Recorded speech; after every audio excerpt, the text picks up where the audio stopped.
Ms. Tanner, please call the roll. Basine? Here. Here. Clanton? Present. Gabriel? Present. Jordan? Here. Rousen? Here. And Martin. Present. Okay, welcome everyone on this very windy Friday. We're going to talk about our facilities and ed planning. So I'll turn it over to Cooperative Strategies. Welcome. Thanks for being here in person. And for Mr. Sachs and Mr. Sturts. Mr. Fraley, did you have a few words? I was just going to introduce him. Oh, go ahead. All right. Good morning to Dr. Martin, Mr. Anything to do Clanton, with the camera song. Dr. Birdsong, members of the board. We have our consultant group, Cooperative Strategies, with us this morning, David Sturts and Matt Sachs, and they're here to present recommendations for moving forward with our facilities master planning. Thank you. Good morning. Good morning. It is good to be in person, finally, for the most part here, despite Mother Nature trying to prevent us otherwise. So we're grateful for that. Okay, just wanted to go ahead and set the frame for the day. The meeting is scheduled until 1. Our presentation is not that long, so no death by PowerPoint. We're not going to go for hours here talking at you. The idea is that we go through the recommendation slide. We have ample printouts, large printouts there to look at. We have the 11 by 17s of some maps. We have GIS Live. So we're going to attempt to cover a lot of the data questions that you'll have in the presentation. Any questions that you have, any data as we go through the slides, I'd like to go through it for the most part, start to finish, because it is not that long. And then let's go back and dive deep. If, however, in the process of going through it, there's something on a slide that you need a question on in order to write down your other question, yes, go ahead. Interrupt us. This is not. This can be fairly informal in that sense. But there we go. So let's just get started. In the presentation, what we're looking at right now is implementing the recommendations from the facilities master plan. This plan, starting in 2019, pre-pandemic, proceeding as we were on a 1-year time frame, got extended by a year thanks to that pandemic.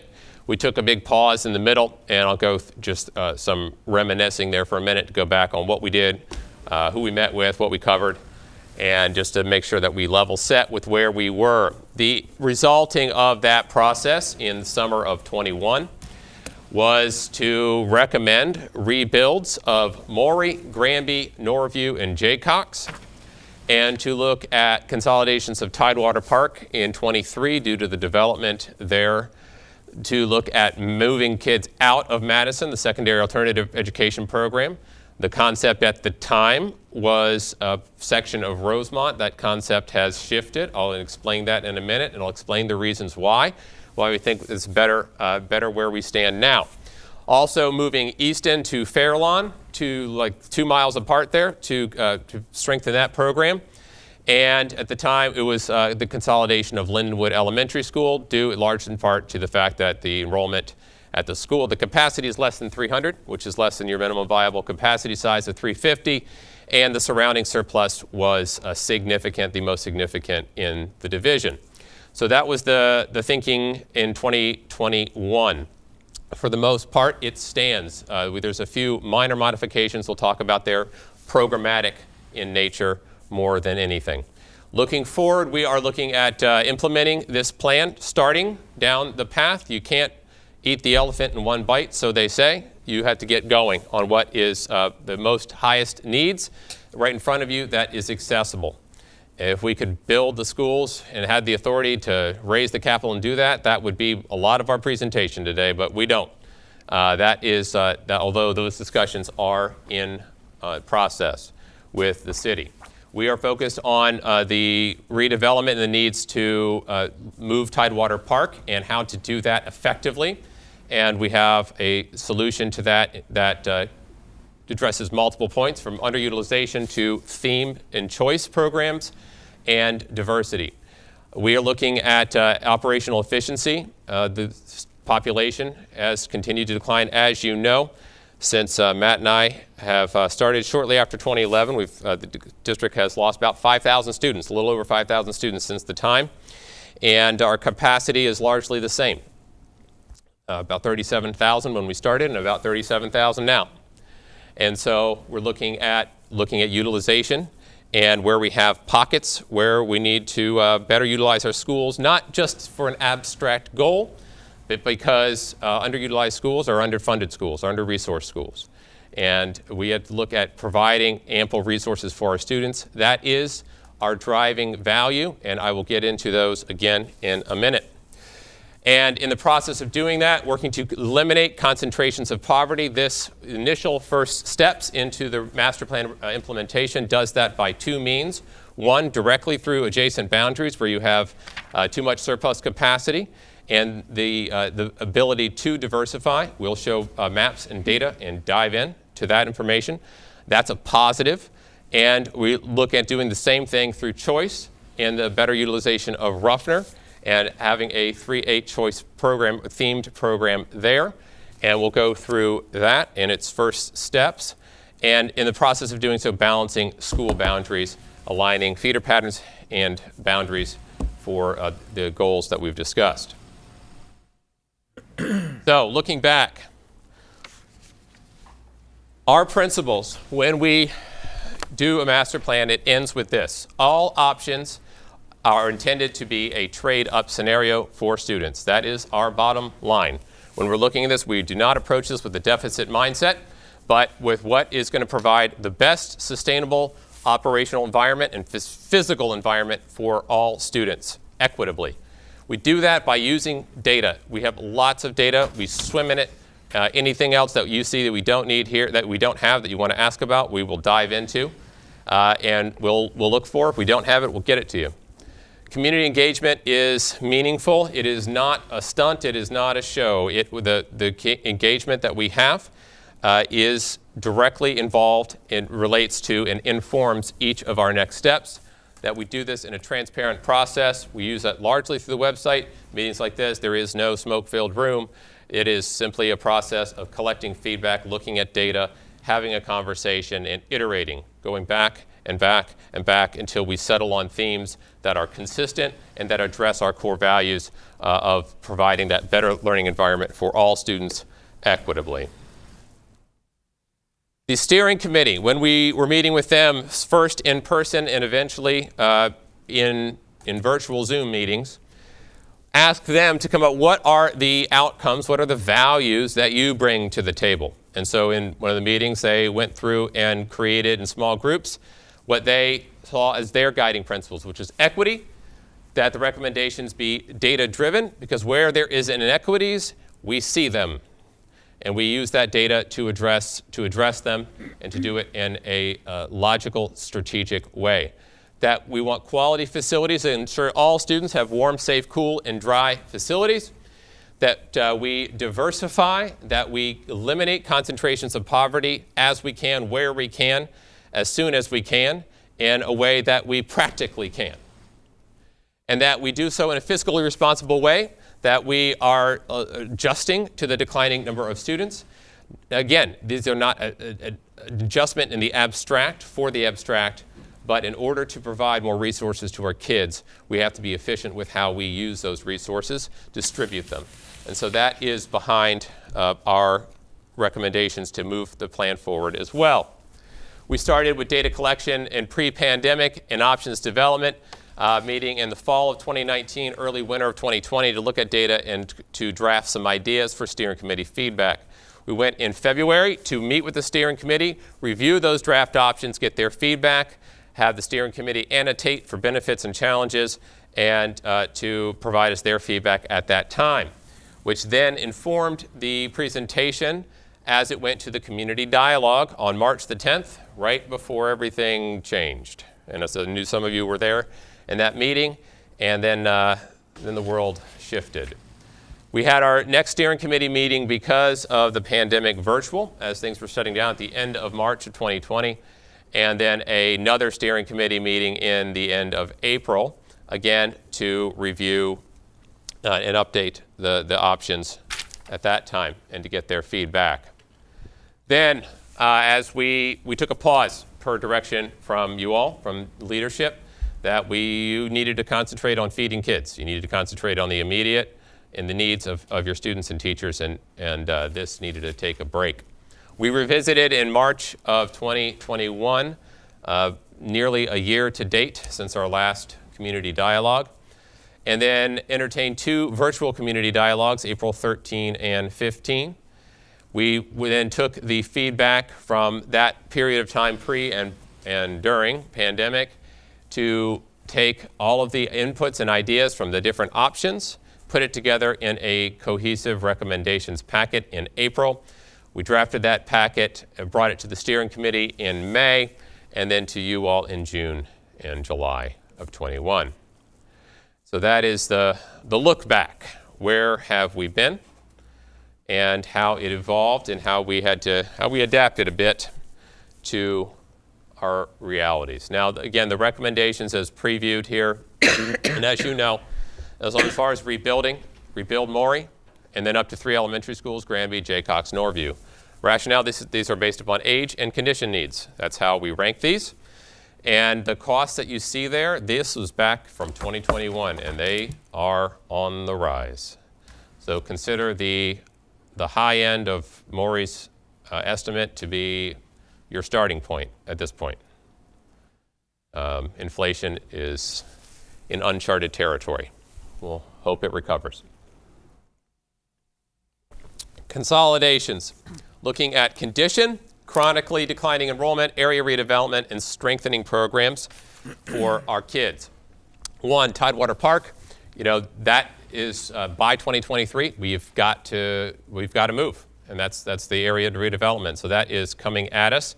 And so the recommendations address TWP by moving those programs into Ruffner as a 3-8, as was part of the recommendations in 2021. Madison Alternative Center, relocate the program. That facility has got to go. Those kids have got to have a better learning environment. This plan does that. And I'll go through that in more detail here in a minute. Easton Preschool, again, consolidating into the Fairlawn School, less than 2 miles away, to have a concentrated pre-K center as part of a 2-pronged pre-K approach for the division of having centralized centers for pre-K, as well as having pre-K classrooms distributed amongst all elementary schools in 4 north-south quadrants that we'll look at here in a minute as well. And that in Lindenwood, given the demolition of the poor condition annex that was on the side of that school, the capacity shrunk to under 300. That is in an area with the most elementary surplus capacity in the division, flanked by schools that are half full. And when doing a redistricting, can diversify those schools and still fit within their capacities comfortably. And so the recommendations move forward to repurpose Lindenwood for the Madison program, originally conceived to go in Rosemont, but this ended up being a better place. And I'll go through the details as to why here in a minute. And I will use the right computer to advance, not mine. Okay, so the considerations for rebuilding consolidation schools, again, building age and condition. Again, we've spoken a lot over the years of FCI, cost to rebuild versus cost to replace. I'll go into a little bit more nuance on the FCI as it pertains to Lindenwood here in a few minutes. We look at area redevelopment, what is happening that we have to adapt to, school size. When we do adapt and we make those once in generations or once every limited amount of time investments, these large investments in schools, that we're doing so in a way that creates a sustainable environment for our kids so that we can afford to highly resource them. That then is always the driver. How do we highly resource our kids in terms of warm, safe, cool, dry, and educationally adequate facilities, and that we are putting them into facilities that have the capacity to sustain a comprehensive program, because we have to be efficient in order to be able to do so, and utilization related to that discussion. Programmatic, looking at providing choice options or theme programs where it makes sense. Again, you can't just do that willy-nilly. It has to be strategic. Otherwise, it's not real and it's not invested and it's not going to stick. It's not going to have the value you want. So it has to be thoughtful. It has to be the right fit in terms of your overall portfolio of offerings. And the more thinly spread you are, the more difficult it is to offer a highly resourced program. And so we're looking at how to do that thoughtfully, and I'll go over those slides in a minute. And finally, this is the final look back slide. This is what you saw in the summer of 21, which was the idea at the time of this year moving Madison to Rosemont, of 2022 to 3, Eastern to Fairlawn, in 23-24, consolidation Tidewater Park, and moving into Ruffner. So that was the idea then, and then looking at the rebuilds to advocate, that's that middle light blue swim lane there, advocating for those rebuilds, working with the city to identify what was probably coming down the pike, and those rebuilds any rebuilds that would not be scheduled in conversation with the city would need to roll back into your CIP, your capital improvement plan, so that we can keep everybody warm, safe, cool, dry. Roofs, envelope issues, windows, doors, all those major things to keep the environment healthy for our kids. We don't want to invest in that and then 3 years later start building a new school. But if we're not going to build a new school and it needs it, we got to put that back in the CIP. And then along the way, as you recall, ESSER, the ARP funds, American Recovery Plan, Rescue Plan, presented significant capital infusion promise to the division over the coming years. And that really focused our thinking, and let's use those funds to address HVAC needs, get clean air for our kids, take care of roofs where we need to and where we can to help seal it, and just make that, distribute those funds so that we have the most bang for buck. Every kid addressing your basic needs in all of our schools. So that was what was presented to you in the summer of 21. Now, where are we at? As far as the rebuilds go, there's no modification, no changes to our recommendations as they are, because the rationales as to why they were recommended have not changed. When it comes to the consolidations, there is one new addition, and it's not a consolidation, it's a program add. Monroe being highly underutilized, significant surplus capacity sitting there, and being in the quadrant, which we'll look at here in a second, that needs to add more pre-K. So we have a space, we want to add more pre-K. What do? We add pre-K classrooms. So we have adding pre-K classrooms to Monroe to better utilize that, 3 new pre-K 3s, 2 new pre-K 3s rather, and 3 new pre-K 4 classrooms, bringing it to a total of 8 pre-K classrooms at Monroe by this summer. To do that over the summer, it'd be ready for the fall. Better utilize the facility, adds a needed program there, and furthers your pre-K strategy. When it comes to Tidewater Park, no modification. Closing TWP in the summer of 2023, next summer, as in timing with the redevelopment, moving those kids in the 3-5 to Ruffner as a 3-8 program with dedicated choice seats. I'm going to go over that slide in a minute. There are significant choice seats available at Ruffner when you do this move, 400 plus, depending on how you look at the capacity. And we'll go through a bit of the strategy and thinking about defining that themed program, filling that theme program, and diversifying while offering choice. Partial modification to the Lindenwood, which is recommended, for Madison rather, which is recommended moving to Lindenwood instead of moving to Rosemont into the wing.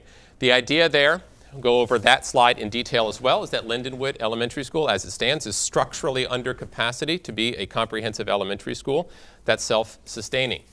And in the area with significant elementary school surplus capacity, the most in the division, so it flanked by 2 half-full schools. So it provides that opportunity to give the Madison kids a better home. I'll go through the condition of Lindenwood. The vast majority of Lindenwood's condition needs are 15 years in the future. The ones that are present are being rolled into the CIP. Easton Pre-K, and again, I'll go into detail here. Easton Pre-K, no modification, fall 22. Move and looking at some ADA enhancements that will be done in-house to prepare that facility further.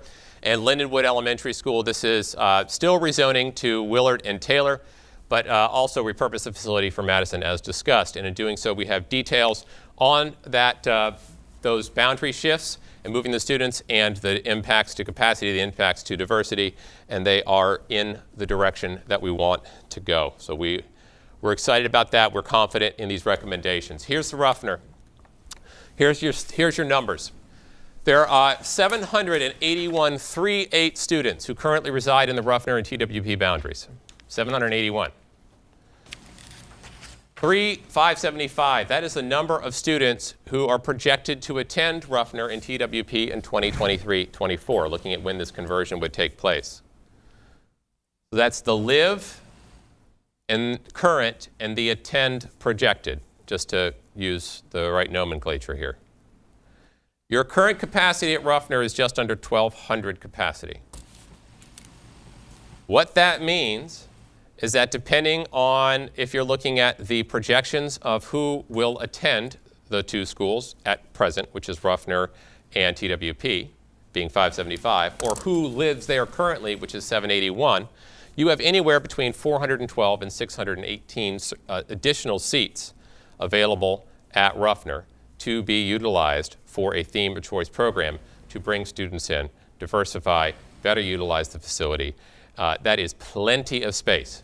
Caveat, you could conceivably change the capacity of Ruffner depending upon the program theme selected. If, for example, you would do like a visual performing arts kind of approach, that requires some big spaces that would gobble up some of that capacity. STEM, you would probably want some like physics-like labs and robotics labs and things that could gobble up some capacity. How much? Probably not more than about 200, realistically, as we look at it. So if you want to think about your min-max ranges here, this is sort of your realistically, you are going to be about 400 plus 500 seats as you currently stand with that capacity. Easy. Because not everybody who lives there now will live there a few years from now with redevelopment, and the attend projections reflect choice behavior. So 500 is reasonable. Let's say we knock it down to 100, 200. You're still 300, 400 choice seats available at this school in 2023, really no matter how you slice it. So that is plenty of seats to bring students in, better utilize this facility, which is one of the two most underutilized facilities in your division, and to provide choice. So the idea in terms of the program development, and we can have Dr. Gibson go into further detail later as you require, but looking at first doing an announcement of the school's transition to a 3-8 school as we laid out in the 21 recommendations. Formation of a planning team and committees. This will be done with community engagement, of course. Public hearing and community input. We'll go through a proposed timeline here in a minute. Determination of the choice program along the way. That is not set, but that is, you've got plenty of time to do a thoughtful, engaged process to make that determination so that it's done right and it actually does attract families because it's what they actually want.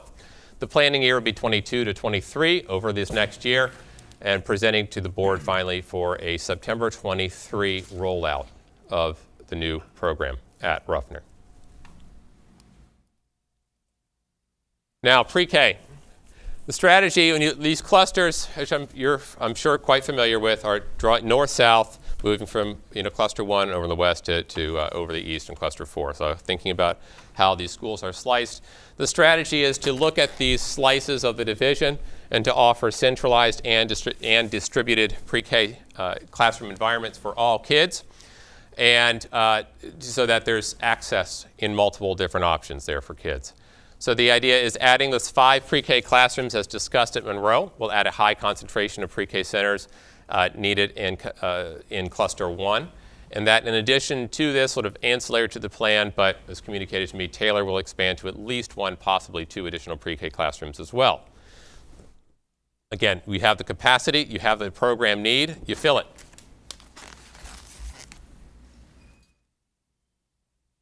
Now, the Lindenwood consolidation, Matt's going to go into some detail here on the numbers, how to look at the maps. You have printouts in front of you. We're going to take a couple slides to look at this in a couple ways. Then I will talk about the facility itself and condition and a little bit more detail there. But I'm going to turn it to Matt, who's going to walk you through this slide and the next.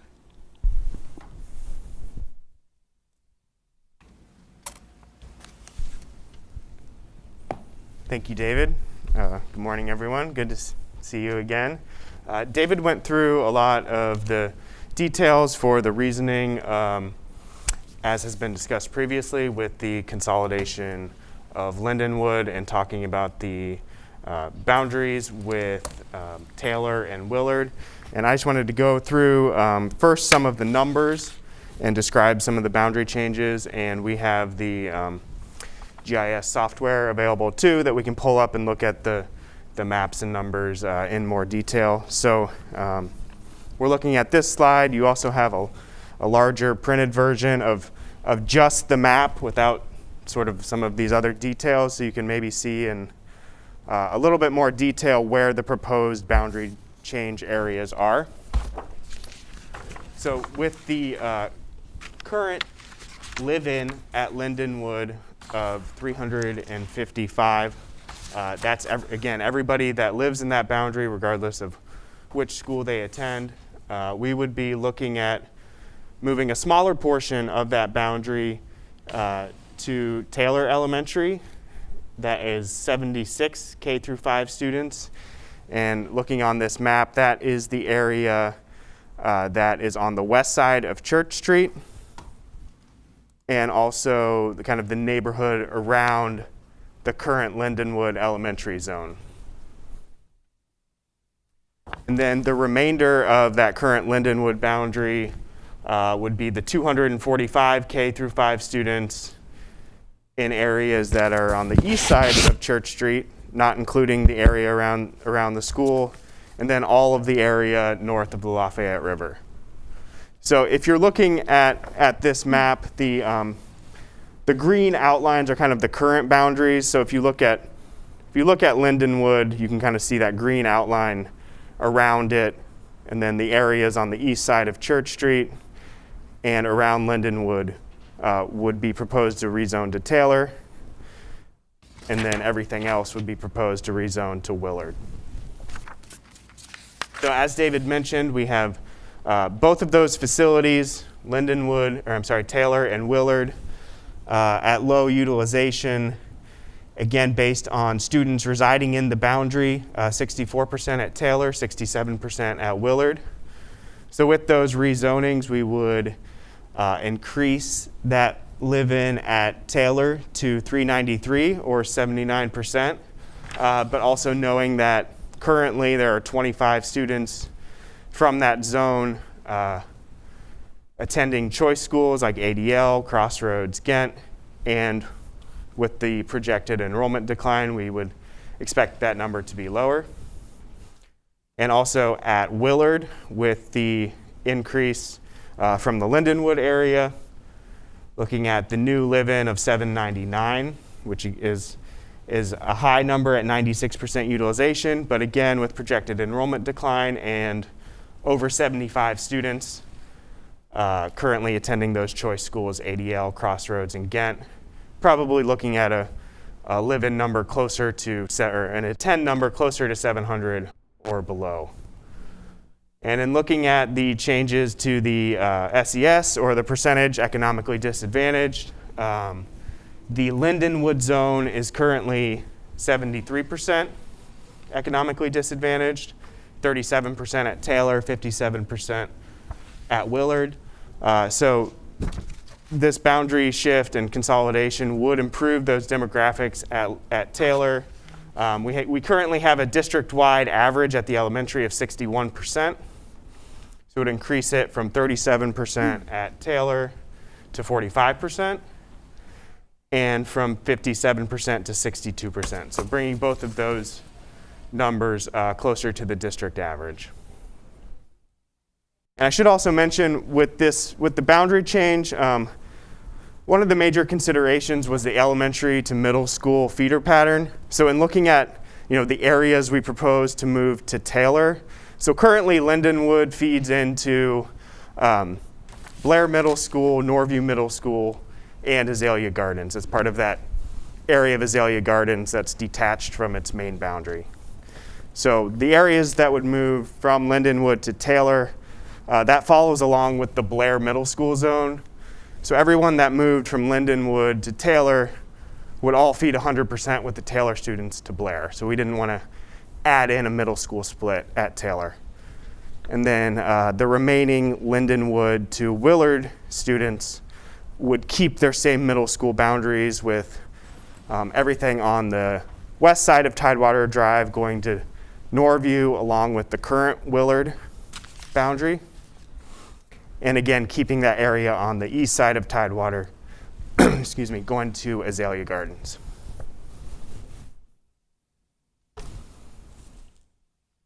And this map just same numbers, detail, and everything. We just wanted to kind of highlight the areas that were changing. And I will just flip over real quick to our GIS software here. It's pretty much everything that I just described there. Turn some of these layers on so you can see kind of the change areas along with the middle school boundaries. So again, these are the current Taylor in the yellow along with the green outline, Lindenwood in kind of the light green, and Willard in this lighter brown. And if we turn on the middle school layer here, those are those blue outlines. So this kind of area around here is the Blair Middle School zone. And if we turn on what the proposed boundaries would be,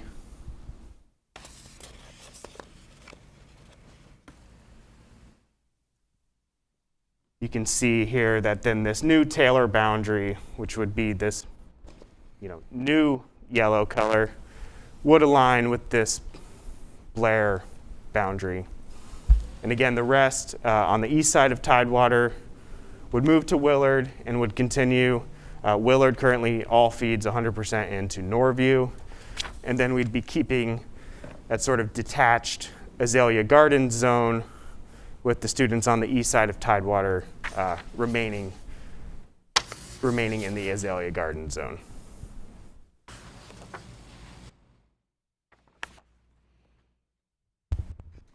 Madam Chair, Yes. may I just ask a question while they're on the GIS map? Yeah, Sure, go ahead. absolutely. Do you have a layer that just shows the middle school attendance zones as Yes. they currently exist? Without, just kind of as a color rather than an outline? Yeah, just the, Yeah, give me 1 second here.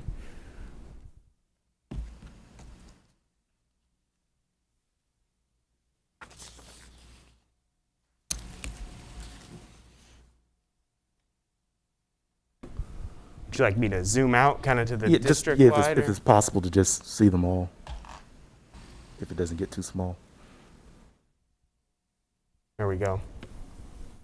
So do you want me to describe the different you would, zones? please. Or? Yeah. Okay. So this kind of light blue here is the Blair zone. Down here we have the Southside STEM Campostella K8 zone. Over here is this light green is the Lake Taylor K through 8 zone. This light yellow or tan color is the Norview Middle School zone. This light blue in the north is the Northside Middle School zone. And then we have the Azalea Gardens zone, which is this light red over here in the northeast, and also this section in the Lindenwood and Coleman Place area that attends there as well. Generally speaking, in your expertise and experience, what determines a zone? So is it distance, X number of miles from a school that serves Y number of children? What kind of, as you're describing this, what's the philosophy behind what makes a zone? So for example, in this map, we see with the Blair attendance zone, it's contiguous north-south boundary on the western side of the city, we don't see a similar contiguous zone that big. I guess Norview is kind of close with the split that you show in the middle. But just from a, I don't know if it's a best practice or science or however you all generally look at attendance zones in this way, what is it that you're trying to achieve in terms of what makes an appropriate zone? Sure. So, I mean, typically it's a balance of, like anything, a balance of a lot of different factors. The size of the school, building an attendance zone that can reasonably support the capacity and have an operable utilization. Elementary school feeders, and that's been part of our work with the school division as well, and was a consideration when looking at the Lindenwood consolidation, trying as much as possible when making adjustments to have whole elementary schools feed into the middle school at the next level. And then certainly distance to facility would always be a consideration, as well as demographics. But knowing that there's a lot of things in consideration, but at times those might butt heads with each other as far as demographics versus proximity to school or things of that nature. Yeah, respecting natural boundaries. Sure. Another one looking at, of course. I'm sorry, what'd you say? Respecting natural boundaries. Geography, major roads. Right. Being compact and contiguous is a standard thing to look at. But again, as Matt said, these are all factors that are, in some cases, at tension with each other. We have inherited geography that we can't change. We have inherited decisions from 40, 50, 60 years ago in our neighborhoods that we can't change in a heartbeat, but we can change them over time. And so when we look at that, that's where you having a split boundary, an example in this case, is a reaction to there are some things going on in natural compact boundaries fitting enrollments that we want to push against. And so that's where these came. But again, it's a, as Matt said, it's a tension of factors that goes into it. Dr. Birdsong, go To ahead. follow up on that, Mr. Jordan, do you recall, because I don't, in looking at the map, do you recall how Lindenwood ended up being zoned for azalea? I was just going to ask that question. Like that, I mean, to me, that really stands out on this map. Yeah, actually, a lot of this, actually pulled my folder. And so back when we were dealing with the middle school busing, and they described these same things, feeder patterns and so forth. So as was just mentioned, part of what is hidden under this are these institutional decisions that were made around race and massive resistance and so forth. So as we, in the 80s when the school board decided to resegregate the elementary schools, it created these, we used to call them Desegregate or resegregate? resegregate, Okay. right? It created these, I think it was 10 at the time, we used to call them community schools. Dr. Herman Clark used to be in charge of the community schools. And then the school board in 2000 reneged on its promise not to resegregate the middle schools, but it did it anyway. And so as a result of that, then some of these boundaries changed, and that's how Lindenwood changed. If you were if you lived in Young Park at one time, you used to go to Ocean View Elementary School. So a lot of those decisions that were made were based upon those decisions. And so actually when we first started talking about doing ed planning, it's two things we were really trying to achieve, which wasn't on the original slide. One was improving academic outcomes based upon research. And then the other was trying to right the ship. To start, as was just mentioned, we went through this 50-year process of doing attendance zones off of racism, basically. And so we were trying to reset it around the concept of being the cornerstone of a proudly diverse community. Yep. But Can that's where you that's repeat really. that second part? Which part? That when we started the ed planning, that the intent was, you're right, Positions are based on. off of trying to have improved student outcomes based upon academic research, and then to shift the tide away from attendance zones based upon racism, but attendance zone based upon Norfolk believing that diversity was a strength and that we could Yep. be a proudly diverse community. Yep.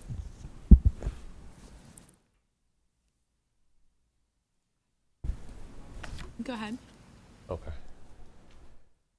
Next slide's the Ruffner. Yeah. Do you want me to describe that? Oh, yeah, sure. Go ahead. Yeah. Oops. I clicked from the beginning rather than current. Okay, so those were the maps and numbers detailing the Lindenwood consolidation and the impacts on Taylor and Willard. And then also, as David mentioned, we are going to consolidate Tidewater Park. That building is going to be taken over by the city in the 2023-24 school year. And the recommendation, again, was to convert Ruffner, a building that is less than 50% utilized, even in terms of the students that just reside in the zone, to a 3-8 building, again, using the next school year for planning a theme school and offering division-wide choice seats. So in the 2023-24 school year, we would basically move the students that reside within the PB Young Tidewater Park zone, the 3rd through 5th grade students, to the Ruffner building, leaving PB Young open as a pre-K 2. And looking at the numbers, 571 currently reside within the Ruffner attendance zone as a 6 through 8 school. And with the addition of the 3 through 5 students, that number would increase to 781. We're still only 65% utilization. Like David was talking about, maybe that capacity number decreases a little bit depending on what the theme school offering is. But also knowing that with the redevelopment in the area and the projected enrollment decline, that number of students residing within the boundary likely would be lower. And also, of the 3 through 8 students that live within that new attendance boundary, we have over 80 currently attending choice schools, ADL, Crossroads, Ghent, or Rosemont. Looking from economically disadvantaged, again, that would increase the percentage residing within that Ruffner boundary from a current of 85% to a new number of 88%. But we'd be looking at offering choice seats to help diversify that school. One other thing to note while we were talking about middle schools and feeder patterns, there is a portion of the current PB Young Tidewater zone, I think it's the portion north of Princess Anne, that currently feeds into Blair. So I think when we're using this planning year, looking at options of, would we rezone that area to Taylor so that those students would continue to feed into Blair, not go from PB Young to Ruffner for 3rd through 5th grade and then move to Blair at 6th grade while everyone else remains at the Ruffner school in 6th grade, or potentially changing the Blair Ruffner middle school zones that all of those students would attend at Ruffner 3 through 8. Can I just ask a technical question? Sure. In the columns for the data that we have, where it shows the 21, 22 live-in, that's as of what date? That's as of September 2021. And so is everything we're looking at in terms of living enrollment as of the September 30th date? Correct, yep. And that's the official file that we get from the district every year that we use Right, for I just planning, wanted- but knowing that there's been shifts since that time. Yeah, well, that's, the reason why I ask is, especially in the top, when we talk about any impact on Tidewater Park, children are moving and being moved all the time. And so Right. my question was with your GIS mapping, do you have something that shows where the children are? We used to get maps that would show and I see it in some places where you have the dots, but do you have anything that shows the current location of children who are attending or either used to attend Tidewater and where they attend now? So we don't have that specifically because we have those student points, but again, those are based on addresses as of September.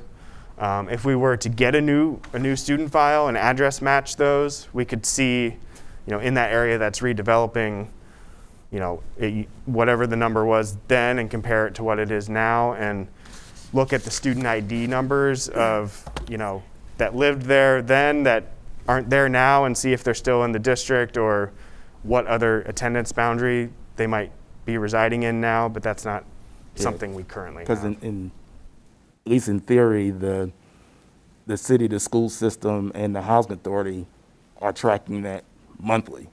So being able to have that, I think, is helpful, and also would help to give us some indication of when we're talking about utilization at Ruffner or any other recommendation that is in that St. Paul's area, what is being predicted in terms of children who were moved Okay. and children who would come back. Yeah. And Because I had mentioned before that in that St. Paul's census tract area, that's the largest concentration of children in comparison to adults in the Commonwealth of Virginia. So we're talking about, 2,000 some children in a unique situation. And so I think we should make sure we're clear on what's happening with those children and how those children are going to fare every time we talk about this proposal and redevelopment. yeah, and we've done a couple different calls with Dennis and Rick and people with the city about the plans and when different the phasing out of that area and when things are happening, and like you said, they have been putting together some numbers. I just don't have that present. Do you have the planning area maps, Matt? The elementary planning zones in there, or just the static image? Might have it. I would have to. I can get to it. Okay. They're in that large report. I Right. think. I guess we can just go to we can leave it here. When we were looking at the sort of the area redevelopment and what's surrounding capacity available and those kinds of things, when we were developing the recommendations by elementary school, we looked at them by geography and feeder, as we've talked about, right? And so down around where we are right now, Jay Cox and Ruffner and PB Young and Place. Tidewater, for example, that we had in all together as a group. And this area right here, where Ruffner is and Tidewater, PB Young, has the highest concentration of poverty as in the elementary zone, 81% FRL, according to the stats we were using, and 81% utilization overall, but it's mismatched, right? You have the most underutilized school in the district, too, are Ruffner and Monroe, okay? So Ruffner, highly underutilized, but in good condition, right? And are surrounding the highest percentage of concentration of poverty. And then just a little bit on the west there, where we had Monroe, Lindenwood, Taylor as an elementary zone. You have the most capacity, the lowest utilization rate at your elementary schools of 59%.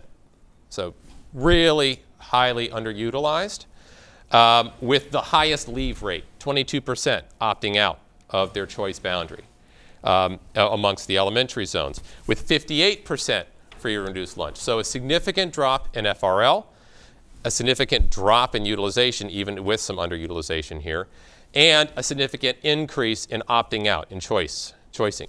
So part of the idea is when we're looking at drawing the boundaries and moving it a little bit west and north, Willard-Taylor, increasing that diversity, addressing that historic underutilization. There is plenty of room to grow this way. When you go a little bit on the east to Coleman Place, Sherwood Forest, Ingleside, in that area, we only have one school that's under 80%.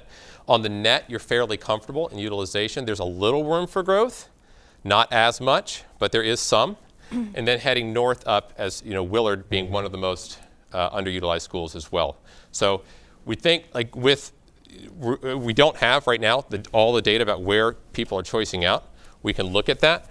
In the surrounding area, given the overall demographics, we're quite comfortable with, we have room. Like that, I don't think room is our challenge. It's where do we best utilize the space that we have strategically in drawing the boundaries. So just sort of geographically, that was sort of the overlay, is looking at these schools not just in isolation, but how do they relate to the capacities and conditions of their neighboring schools of similar configuration to make sure that it all works together. Dr. Gabriel, did you have a question? I did. So the data that you're using for the live-in attendance zone, is that just data that we have of students who are registered with Norfolk Public Schools, or is that, okay, Yep. So that does not account for private school It does not. or homeschool? Nope. That's my point. And you know, we have Christ the King, Norfolk Christian, Yeah. Norfolk Collegiate, lots that are all in that area. And you're right. The area, I mean, the decline in the district and the division's enrollment has outpaced the decline in the school-age population as a whole. That's choice, Right. right? And that's we got to get them something to choose into is the idea here. And sort of that goals of, so what are the academic programs that make sense? Well, first of those programs need to have a home. Okay, so where it has to have a good condition facility. Ruffner fits the bill. It has to have space to bring in choice. Ruffner fits the bill. And now it's a matter of, let's take that next year plus to do a deep dive.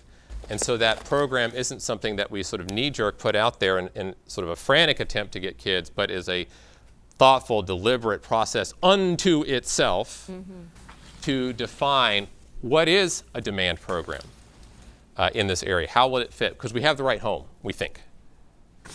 Yeah. Ms. Basine, go ahead, and then Mr. Jordan. So, can everybody hear me okay? Yeah. I'm facing that way. So I appreciate, all the information that has been provided here. So within some of the context of what we've been talking about, how do we also consider the choice programs that we already have in place? And for instance, I'm thinking about Southside STEM Academy, Right. the K-8, Yeah. which,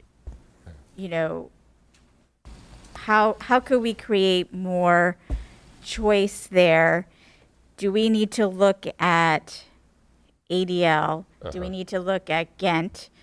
Both of which have probably some of the lowest economically disadvantaged students, and also and to really give a holistic look at how can we create even more diversity and create more opportunities where our schools are in high demand with the thematic programs. Yep. Like if you're talking about Ruffner, a 3-8. Like one thing I would like to know is how are our 3-8s doing? Like, are we achieving what we had set out to achieve with that program?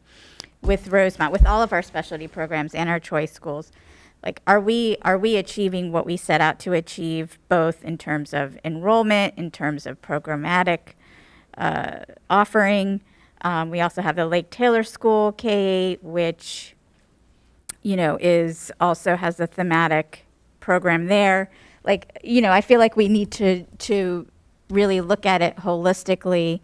And if we're going to create a strong academic program at Ruffner, I think we also need to look at how we're doing at the other schools in all that we're trying to achieve in terms of socioeconomic diversity and academic programming. And that leads me to the next piece is, one of the things Mr. Jordan highlighted was the aim of this ed planning work was to improve academic outcomes based on academic research. And then I think about grade configuration. We know what our academic data tells us about how our middle school students are performing. Right. Is a 6-8 model the right model? Do we need to look at more K-8s? Do we need to look at a 7-12 model? Do we need, are there different grade configurations that we should be considering?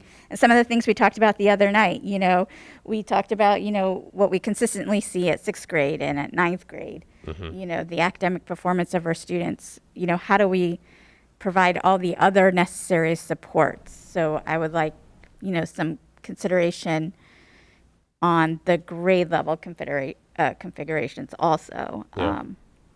So there's a lot of that, like I would like for the board and for us to have this discussion as we continue. Well, and I think that's a right discussion. When we look at this came up when we were looking at the implementation plan, moving this forward on the configuration discussion.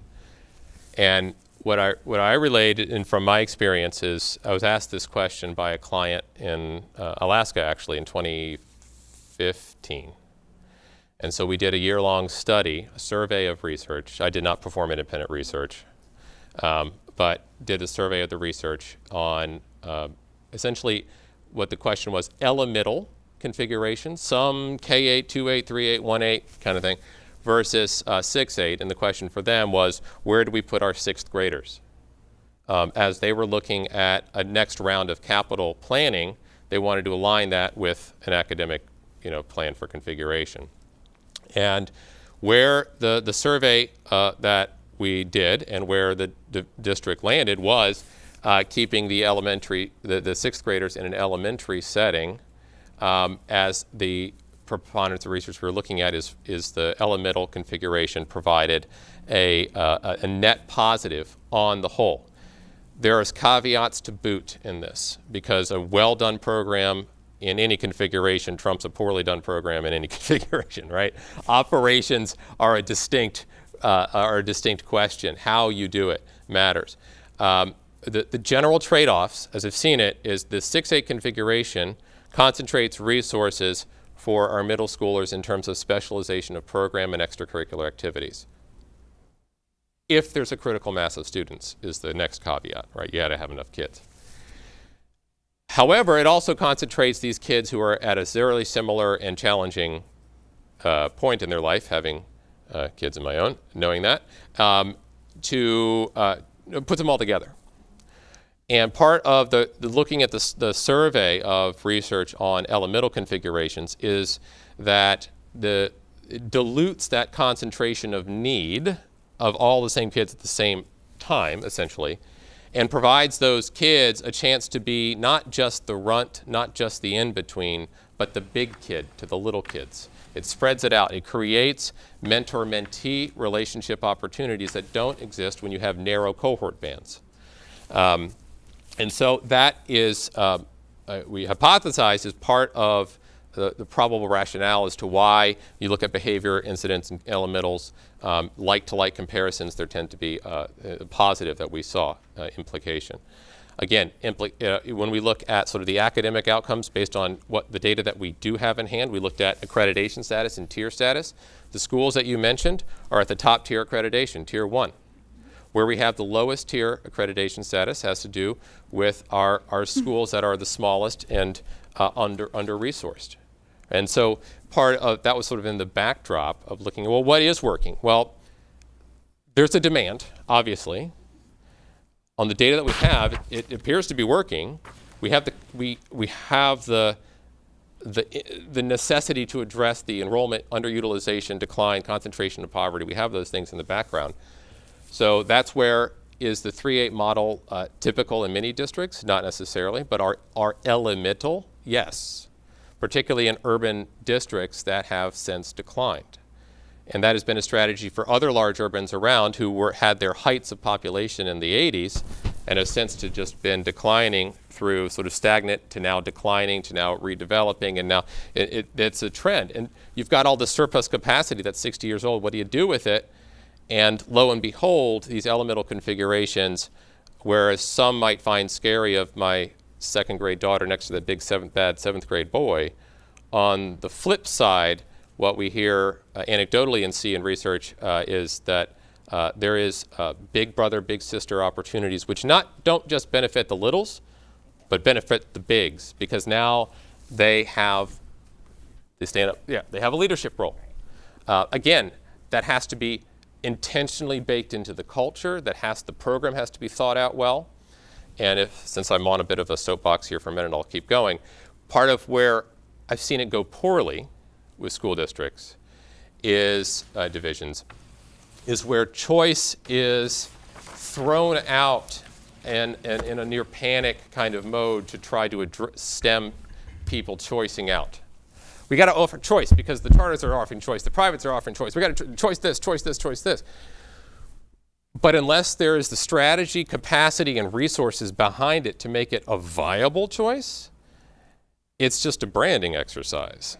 And that's thin, and that's seen as thin, and it doesn't work. Mm-hmm. And so part of the idea here, too, is we defined the direction that it's going to go based on the data that we have to provide the best outcome for students as we see it, given all the factors we have. We think we have that here. Now, the specifics, that takes time. That takes an intentional process, and we got time. And we're not doing this overnight.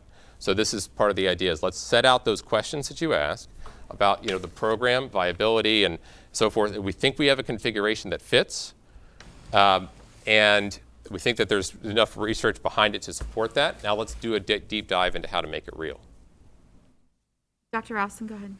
Yes, in line with my colleague Bassine's point is that I do think that what we have is a very thought out plan and kind of ideal, but I think we have to put in the realities in it also, and I think that may take the time that we're talking about. Yeah. I mean, like configurations, grades, do we want, because even in our discussion, Dr. Burst talked about transition points. There are systems that have 4th grade centers, Yeah. 6th grade centers, 9th grade centers, because they know those are those points. So they actually have centers. So 4th graders go to this school to transition them for middle school and their 6th grade centers. So I do think we need to talk about very specific details about configurations, because I do think some of this is ideal, and it kind of fits for what we're trying to do holistically. But I do think we need to dig in to see what really works for us with some of the configurations. So I do think there needs to be a little more talk and dialogue and vetting and looking at data to figure out, okay, what do we really want to do here? But I do like the big plan, but I do think we got to drill into some of the details about what works best for Norfolk and what we need, specifically. Do we want 4th grade centers? Like, okay, maybe that's another thing we need to put on the table. Well. Maybe we do need to have a 4th grade center. Maybe we do have a 9th grade. So those kinds of things I do think we got to talk out a little more. We got to, and what we already have, and what is the data telling us. K-8 schools, is it really working for us? Do we need to maybe really think about how we want, So I do like for us to kind of think and drill a little more in that area. But I do like the big picture piece, but I think we got to be more than the big picture, of course. We do, and I'll tell you, we do need to be more of a big picture. You're right. Mm-hmm. And part of the, it's always the, this but not that conversation. Mm-hmm. We want this, but we don't want these challenges to come with it. Centers.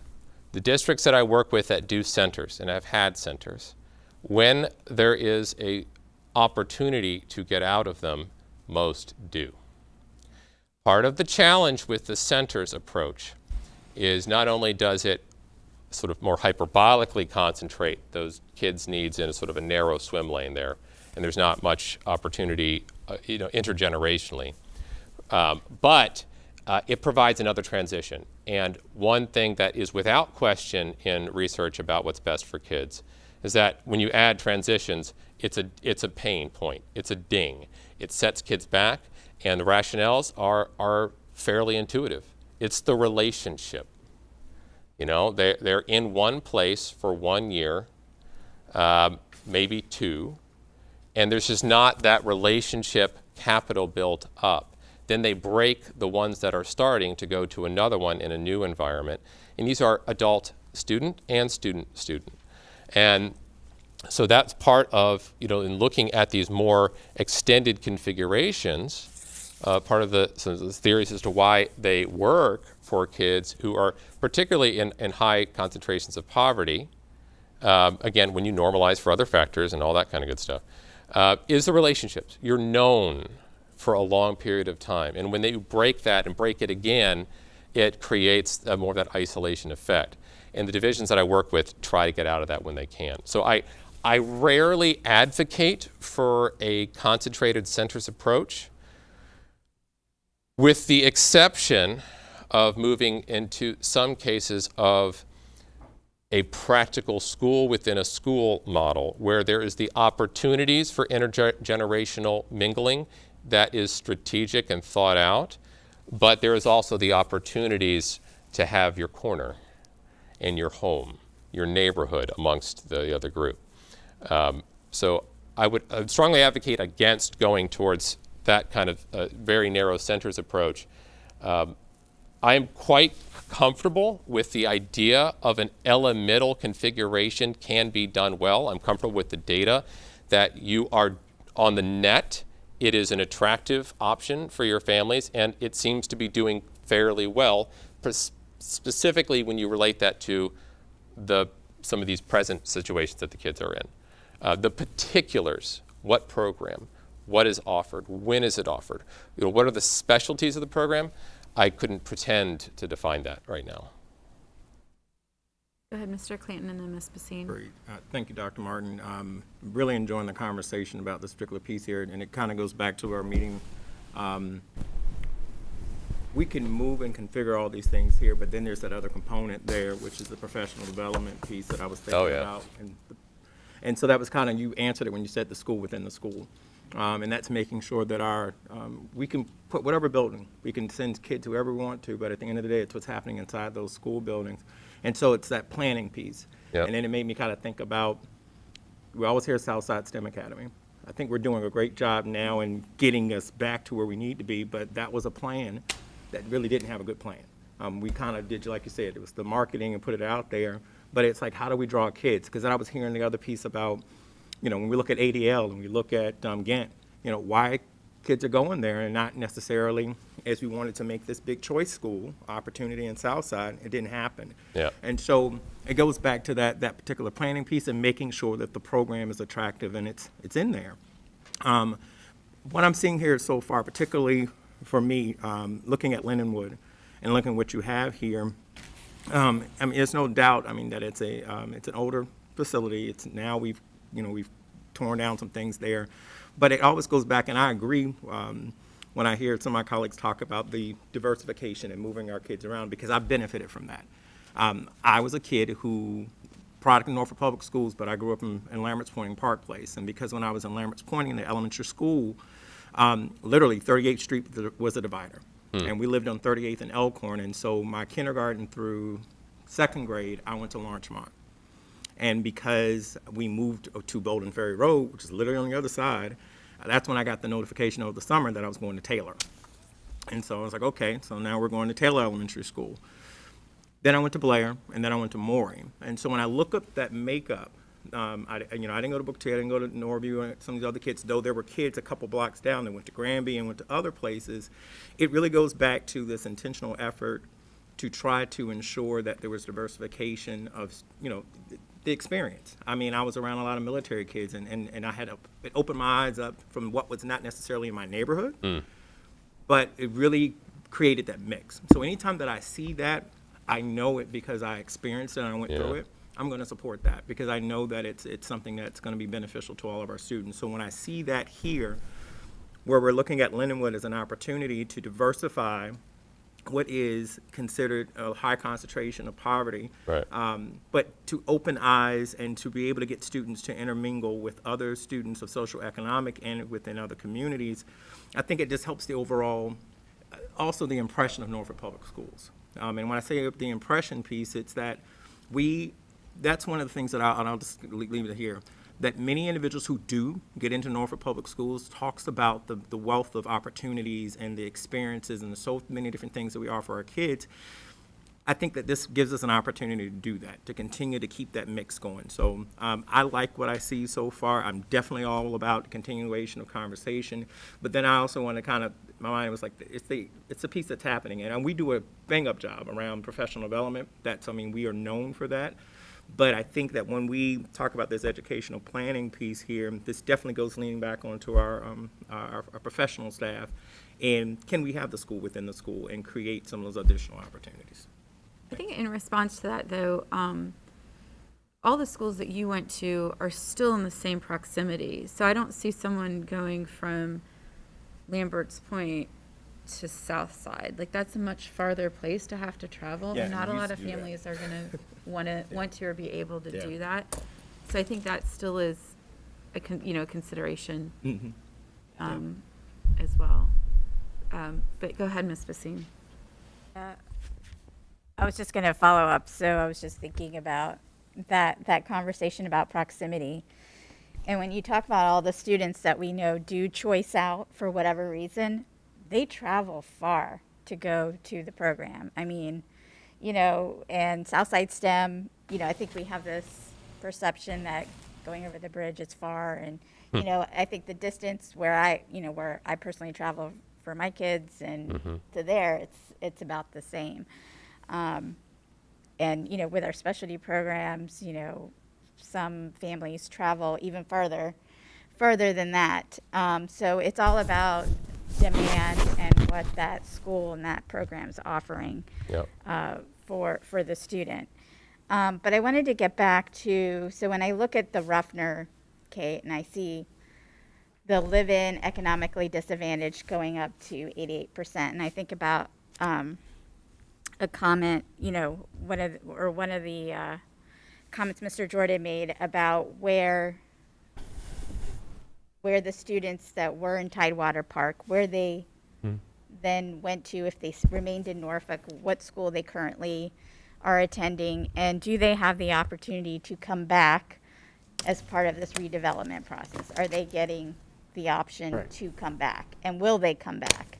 And I think that depending on, a lot of factors, but if the school, I think, could be an attractive piece and would also help to bring families back, because we all know that we look at the school in our area when we make decisions about where we want to live. What is the anticipated projection? Should we say some percentage of those students do return back into the area? I know that's a really hard prediction to make, but if we were to think, okay, of those that remained in Norfolk, like we know they stayed in Norfolk for whatever reason, and they want, do we know if they would desire? I think they did a survey to see how many would like to come back, right?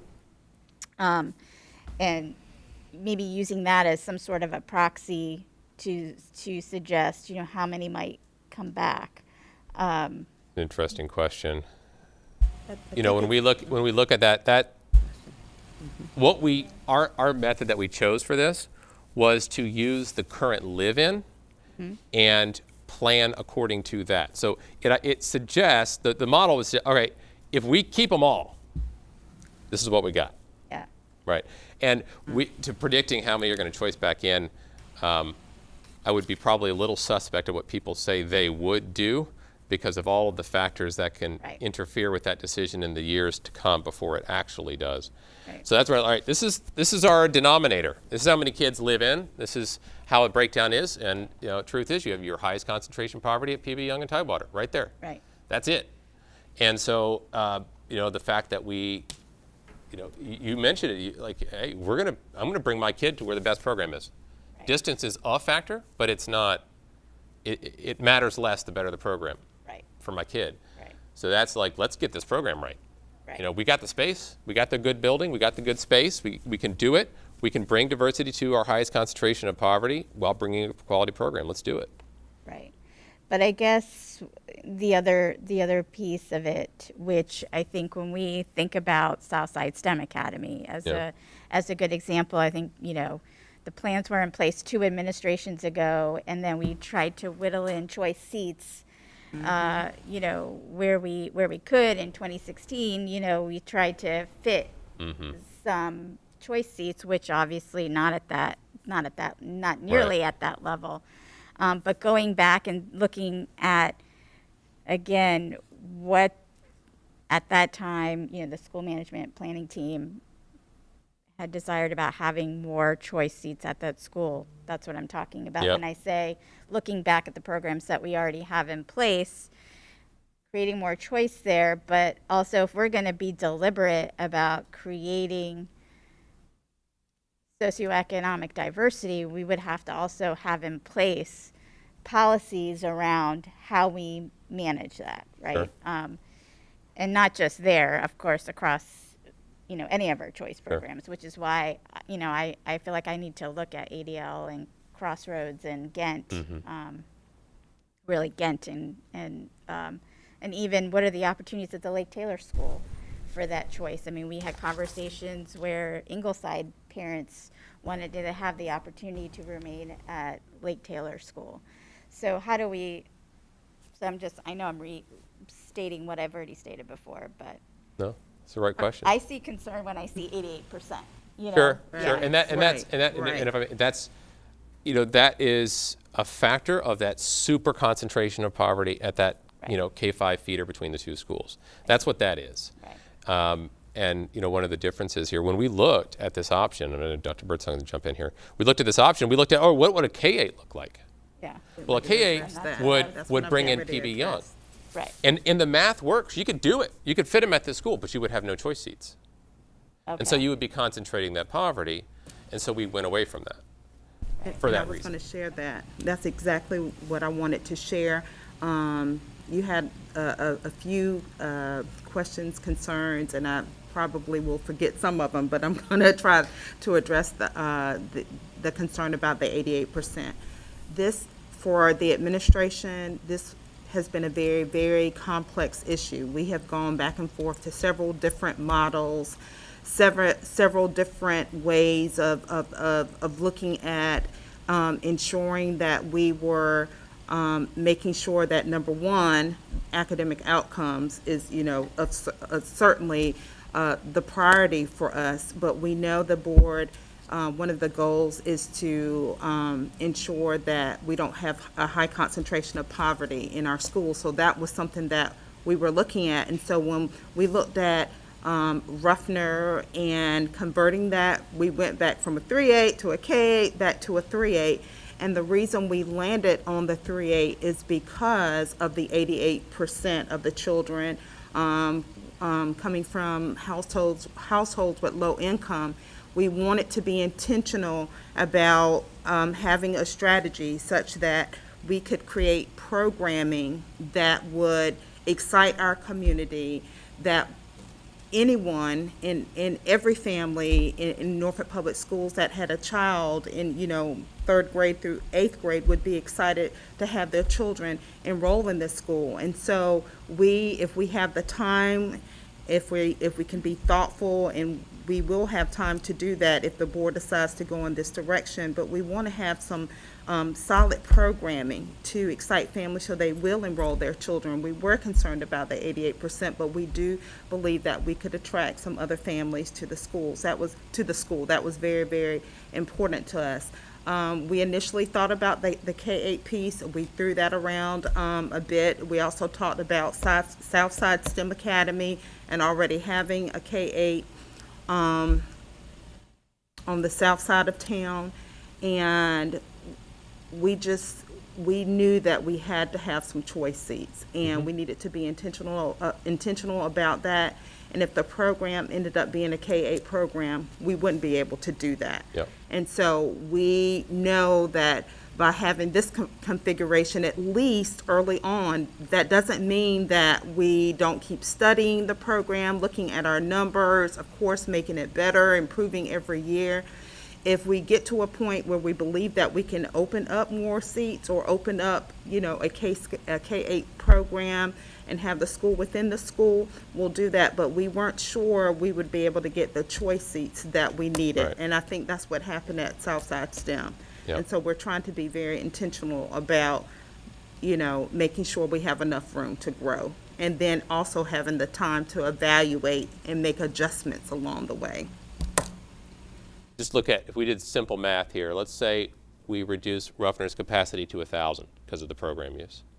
The elementary average FRL percentage is 61%. So you need 390 kids choicing in to meet that elementary average. It's a little higher in middle school, but that, you get just rough numbers, right? You've got seats to do it. So you got the opportunity. It's a matter of seizing it and doing it strategically. Go ahead, Ms. Campson. Trying to talk over that. Sorry, everyone. I seem to be having a little bit of You can pull your asthma microphone. problems You today. can pull your microphone close to you. Oh, that probably would help too, huh? Okay. And I'm sorry I missed a little part, so I hope I'm not being repetitious on anything. But this is what I always look at too when we're talking about choice seats and diversity, is we don't put it together to attract. I share my age, was there when we opened Ghent. And Ghent was opened, and it was in the middle of crosstown busing. And so basically all the crosstown busing was on the, as I'm sure everyone knows, was on the east side. The west side schools were not bused. And so they were trying to figure out a way to make it work on the west side without the busing piece. How can they move the schools together? Well, the schools are all kind of close anyway. So what the thought was, I think, of course I wasn't involved in any of this, but what the thought appeared to be was Ghent was opened to service East Ghent, which was then in the middle of transformation, and Park Place. All right? Right, Park Place, that's across the railroad track, right? Right there, okay. Notice how close they are. So what that would do with the busing, very, very close. And so what happened, though, of course, was East Ghent parents were not interested in having their kids go to that school. They wanted them to stay at Taylor. And so the city backed down. And so Ghent was sitting there with Park Place, they're not even located right next to it.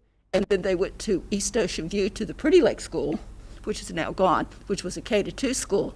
And so they did that busing configuration.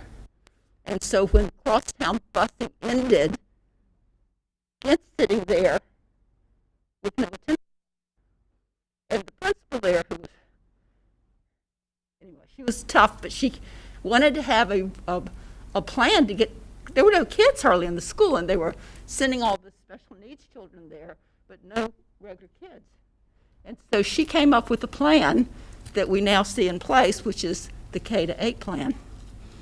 And she put K-8 in that school, and I was leaving by then, but they were adding it 6th grade 1 year, 7th grade, and 8th grade, and that was our first K-8 school. And so in a place that they couldn't get anyone to go to, that all the people that lived around a nice big new building didn't want to go there, now they're fighting for seats at Ghent. And it was the theme that she came up with was, let's make a K-8 school, because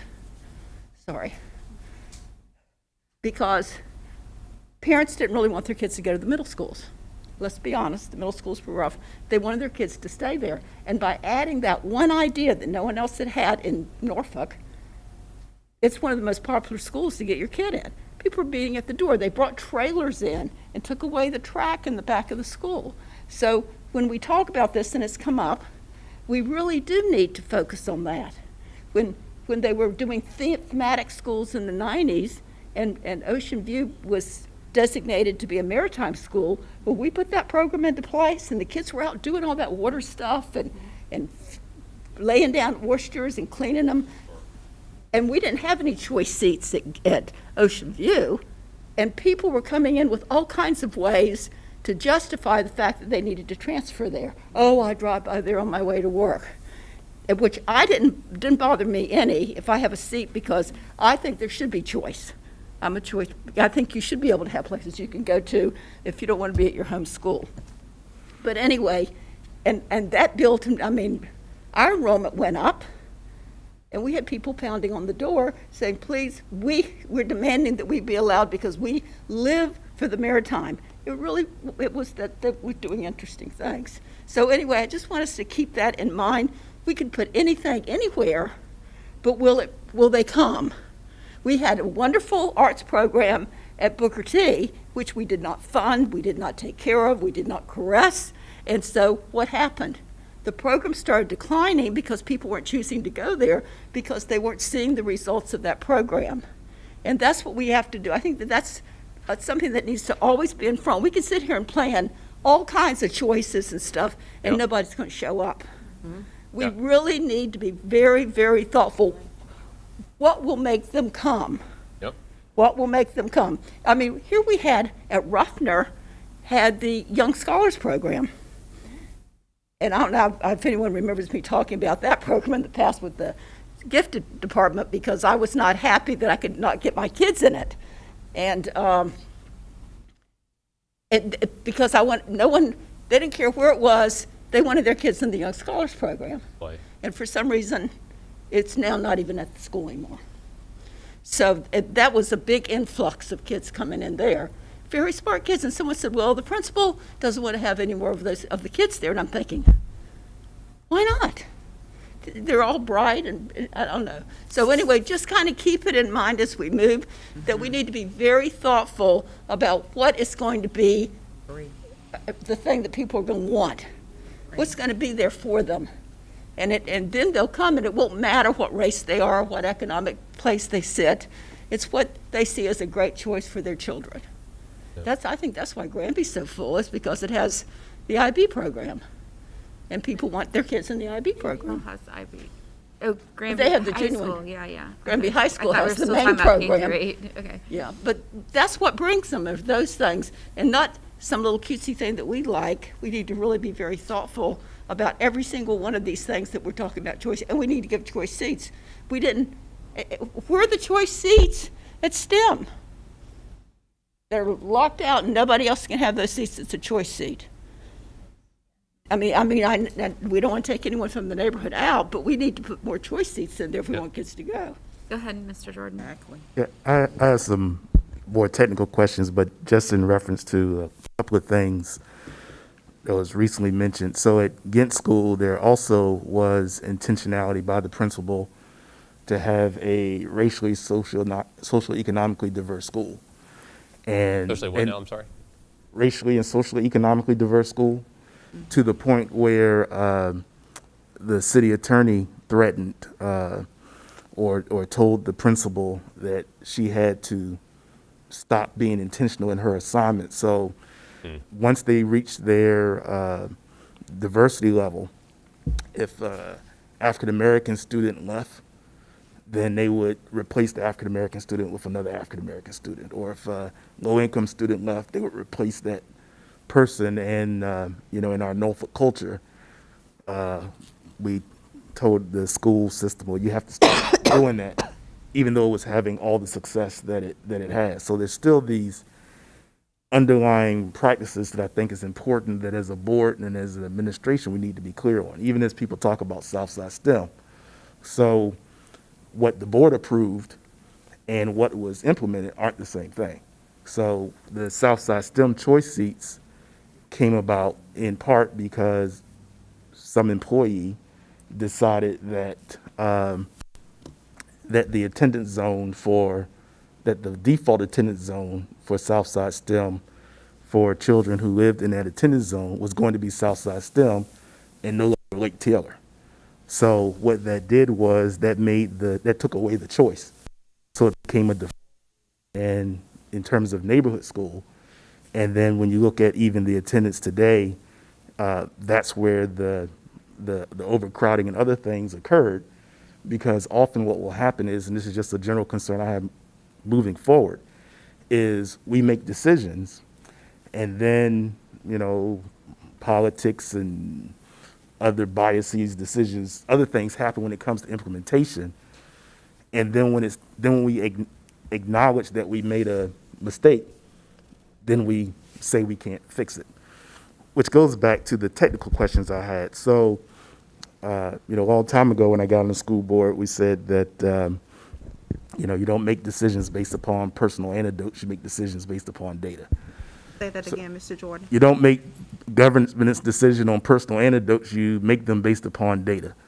So when we have conversations about why parents choose to do what they do, I guess my question for this team is, in what you've shared with us, did the steering committee get a chance to see this? Have you spoken to any parents to get their input into, or surveyed any parents to find out why the decisions that they're making? So for example, my other question was, even when you are describing the meetings that you have with the city, I'm going to ask Mr. Fraley or Dr. Burson, whoever's appropriate. So when you all have those conversations, who's in the conversation? Are it Norfolk residents that are in the conversation? Are they just employees? Is it a diverse group of individuals having the conversation? Because I have a concern that, many concerns, but one of the things that I think often occurs is these belief systems and attitudes and thoughts just pass on to become institutional, and that you kind of start having conversations in a cocoon. So even as you talk about James Monroe, so there's a project being proposed to be built at, they're going to want to convert the old Park Place Methodist Church at 34th and Colonial and build market rate apartments. There's other proposals that are on the table to do 50, 60 unit apartment development at 36 and Newport. There's other initiatives that are being studied right now in the Midtown area. So one of the things that we've always talked about when we first started this ed planning was trying to make sure that there is closer linkage between what's happening in terms of city development, as you all have described, and how it impacts these decisions that are made. I'm still trying to see to what extent that is actually occurring and what live, real, actionable information is being fed into the system, so that you all have the benefit of what may be happening on the ground in a neighborhood, that unless you have some real familiarity with the neighborhood, you may not know. And that even goes for city employees who may not have that good sense in that field. So I really wanted to know about the engagement with the steering committee and what efforts from June, I think was when you did your last presentation, may have been July, to where we are now in terms of how you all are engaging feedback from parents and other community members who are actually making decisions and sending their children to schools, whether it's their neighborhood school, because we define what a neighborhood is, and are maybe choicing out, as you've described it. Why are they choicing out? And what's really behind those decisions that then will help us in terms of the ideas that we may have that could be completely separate from the actual decisions that our families that are choosing us, why they're choosing us, and the families that aren't choosing us, why they aren't choosing us. So when the planning effort, the plan to create these ideas, these recommendations between 2019 and 2020, we had 5 steering committee meetings. We had 2 rounds of community dialogues, 3 meetings, because we had 2 virtual meetings in April of 2021, and then the in-person in March of 2020. We did survey feedback. We asked these questions about, here's all the different options. Before we come up with the recommended package, options. And the survey results, for example, we had 2-to-1 support for the Ruffner support versus non-support. We had 2-to-1 support for the Ruffner, for the Lindenwood consolidation. And in looking at the qualitative notes behind that, some of the themes that jumped out that I shared with you all before was a desire for action, a need to move forward, respond to the declining enrollment, respond to the condition needs. Some of the, the specific quotes that I pulled out and I was preparing for this meeting and reading back through that community dialogue survey results and seeing the narratives where a parent at Taylor saying, quote, my daughter goes to Taylor and I'd love to have more students there from other areas, speaking to this diversity as our strength. From parents had said, do it. These kids and staff need newer, cleaner, safer buildings. Action is needed to make the mission statement true, and then our children, and until then, our children are not first. There's a bunch of little quotes that I kind of pulled out from the qualitative support v. non-support notes. But in terms of where we are, to go back to this, nothing that you see here is just new from the plan, with the exception of adding pre-K students to Monroe, which is the under 50% utilized. And we have a desire to add pre-K. So that's the new addition that the steering committee did not provide feedback on, but more generally supported pre-K expansion. Everything else is implementing the plan and looking at the technical boundary piece to make it real. Right, but if I may, just as a follow-up, I understand that, but I went back and I requested, because some of the Zoom meetings were on the website, but they were password protected, so you couldn't observe them. So I went back and looked at some of the meetings, and I asked for attendance sheets. So I looked at some of that, and one of the things that I think we've talked about as a board, especially as we looked at our advisory committees, was trying to be much more intentional to make sure that if we have steering committees or advisory groups, that they are representative of the community or representative of the school community. So as I was watching some of the steering committee meetings that you had, I just didn't see a lot of parent participation or attendance or involvement in the steering committee representative of the demographics of our school division. And so I think it's very important that we are intentional and in trying to do that. Otherwise, I think we just don't know if we're getting that collective and inclusive voice that I know we all share in trying to achieve. And so I know we're going to do public hearings and all those things moving forward. But even if I understood what you're saying as you described, 2-to-1 decisions or recommendations coming out of the steering committee, when I was looking at the attendance sheets, it was a large number of staff and folks that didn't have children in the school system, or whether or not we even showed the diversity between the number of homeowners that we have versus the number of renters that we have. So that's why I was asking the question, just from trying to make sure how that occurred, because I mentioned before that I think that when we first started, there was much greater intentionality around trying to reach as best we could that inclusive voice at the steering committee level, as I've shared with you, that I think we have done over the last couple of years. I didn't explain it well. The 2-to-1 was from the survey. It wasn't from the steering committee. So that was well over 90% resident, the majority being adults 50 to 65, 30 to 65, in that range, who were parents. You all did a geocoding of that?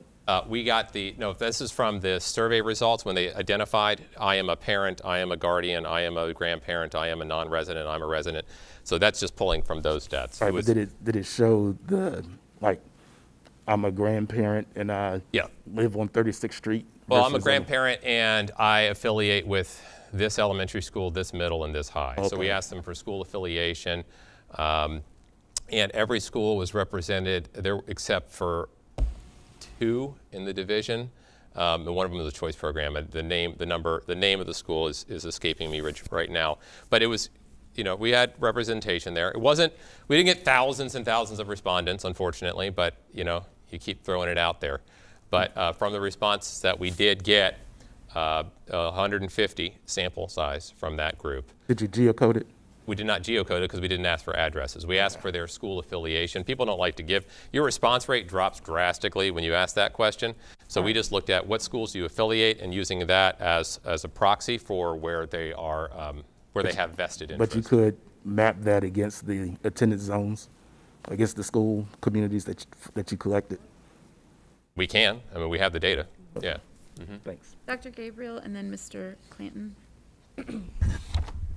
Okay, thank you very much. I have a couple of thoughts and then some questions. My personal thought is that the best thing that our board can do is to make sure that we are maximizing the academic potential of each of our kids, no matter what school they are in. Absolutely. And that is going back to Dr. Birdsong and her staff doing the needs assessment. We know that we have significant gaps. We have a long way to go, even with the presentation that we just had, and we're making some progress. But again, to Mr. Jordan, we do, and to Ms. Campson, the overarching goals. Where do we see ourselves going year after year, semester after semester, year after year? Parents, and I'm speaking for myself, but I do speak to a lot of parents, and I have young children within the school division. We look at safety, we look at academic achievement, we look at the person who is going to be with our children 6 to 8 hours a day. Do we have trust in that person? And so when we are thinking about these programs and these buildings, it is all about building that winning team, that sense of security, that sense of achievement. And we do have to demonstrate progress. We have to demonstrate that we can achieve academically, that we can achieve safely, that the teachers will feel empowered and valued to perform and to give it the extra for what the kids need. That's what makes the difference for the children. And it really, again, I'm speaking for myself, to me, the diversity just adds to that when they have all of that involved in their school.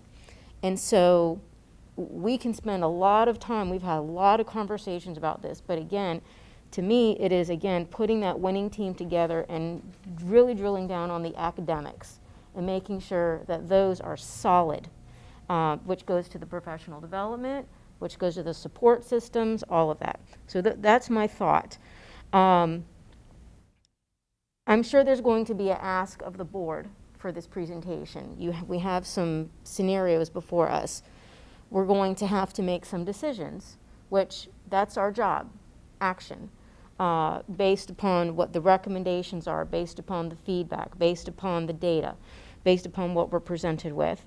And so I'm sure that as a part of this discussion, we're going to get what those asks are going to be. I have a couple of requests when it comes to the Lindenwood reconfiguration. With Willard Elementary School, going back to the original FCI document, was one of the older schools with the highest FCI. And we've since put a new roof onto Willard, which is great. Yep. But there are still a lot of other pieces in that building that need attention. And I think it would be wonderful to bring in the students from Lindenwood there. But there are some things to address at Willard in order to, again, have it so that it's an upgrade for them. I've spent many visits at Lindenwood, and I know about Willard. And I'm thinking, number one, bathrooms and restrooms. Number two, the play area. Willard has an auditorium and a gym that is combined. Mm-hmm. And if you're going to bring in extra students, and we really need a place for them to play and to have recreation and to have that outlet. Willard also serves as a polling location. So every time there is an election, the auditorium and the gym is cut off. So enhancements to that school definitely need to be playground, the basketball courts, so that the children have a place to play and to exercise. Because, I mean, I would love to have a gym built, but I know plenty of that's room. pie in the sky. You know, I would love that. To remember for when we're building the new schools. Exactly. You know, we're working with what we have, but the enhancements that we can make for a building that I believe, if I'm understanding the conversation, is going to serve us long term. Yep. We need to invest in that building then. It's got a large land capacity, and it has the ability to, we can really put some investment into it and enhance it for our children and our staff, truly, because we want to retain our staff there as well. The other ask that I will have as we are going into this conversation is going back to preschool. I really do like the concept of the pre-K centers. I've been to all of our pre-K centers. They're great. It is such a warm and nurturing environment. But for parents, we still need to be able to offer pre-K options at their schools. And so I would say, please do not go into a direction where we start to eliminate the preschool classes from, okay, I know, I just don't want us to go in that. I want us to preserve, as we're looking at capacity, I want us to preserve the pre-K classes at the schools, because when you have a young child and they have siblings, you want one trip to the school.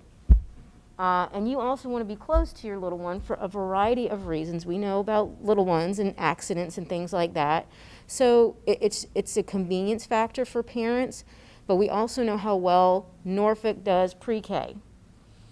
And in a time where parents are really in need of good, high-quality preschool and daycare, we can offer that option. And going back to Dr. Rousman's point of, gateways and opportunities, pre-K is a great opportunity to bring parents into our school division and show them how Norfolk really does a great job with holistic care, holistic teaching.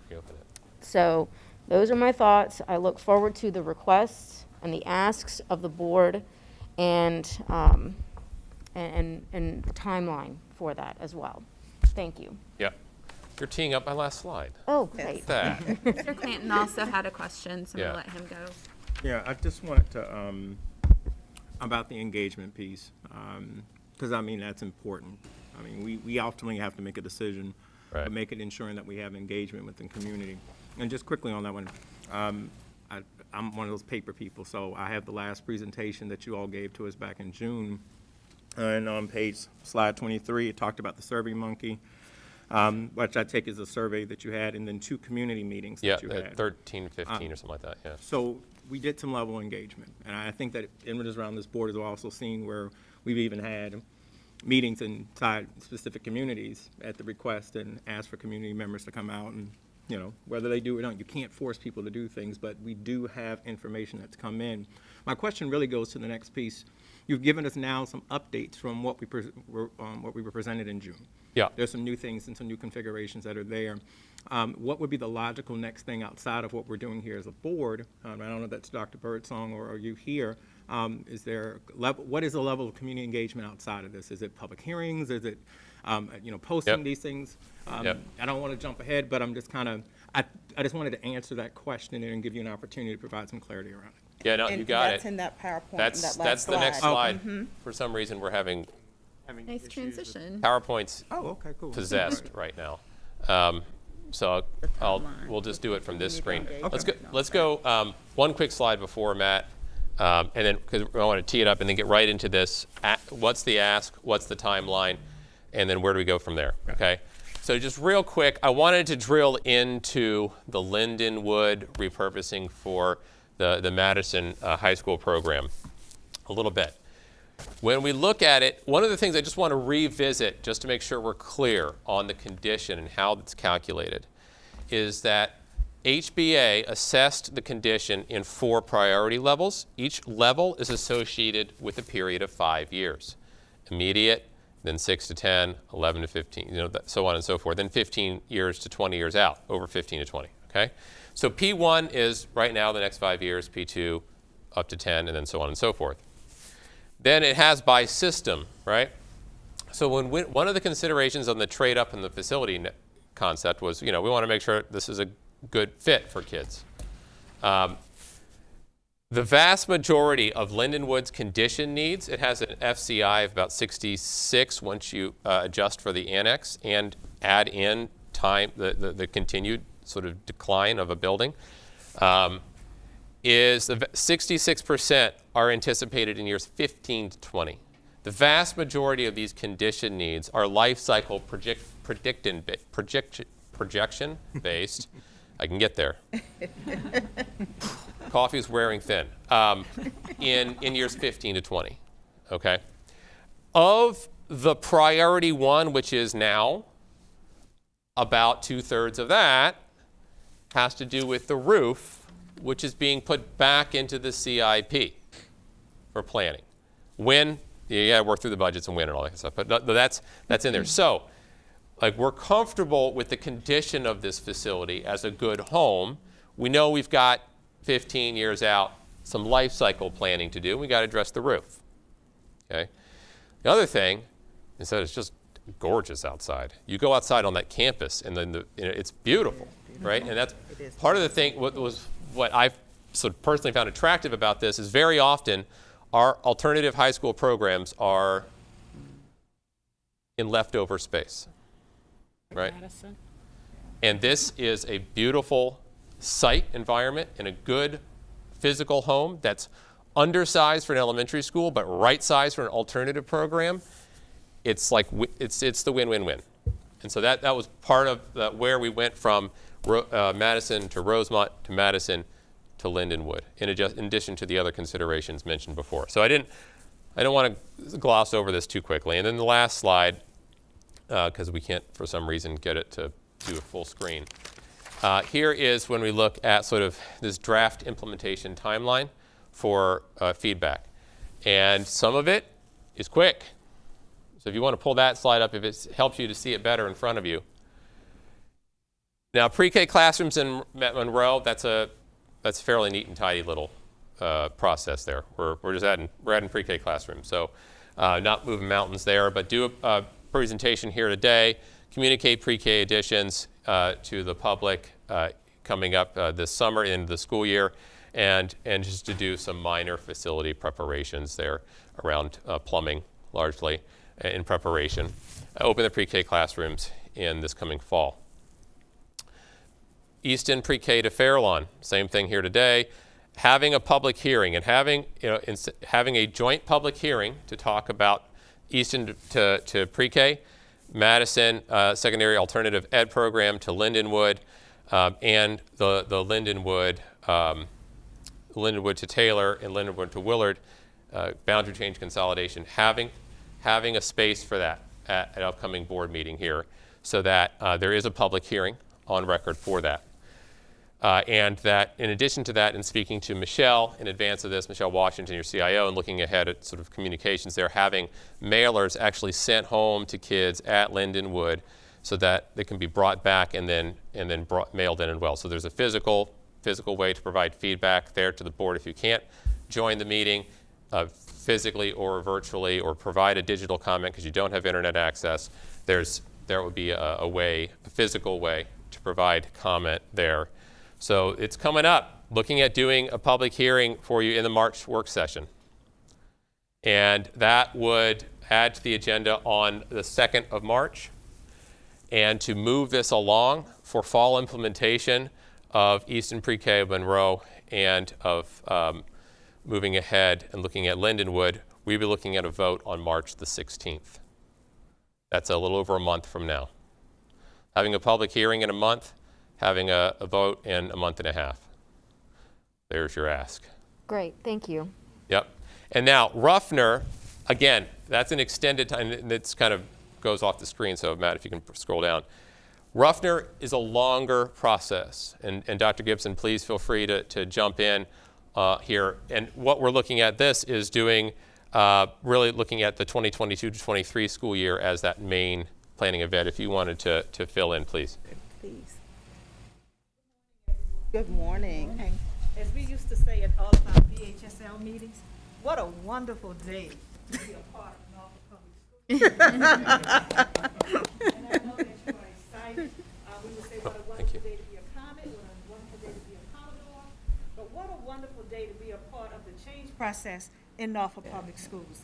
And as you listen and weigh in and discuss and make your decisions, Ruffner's 3.8 is one of the decisions that you'll also be making.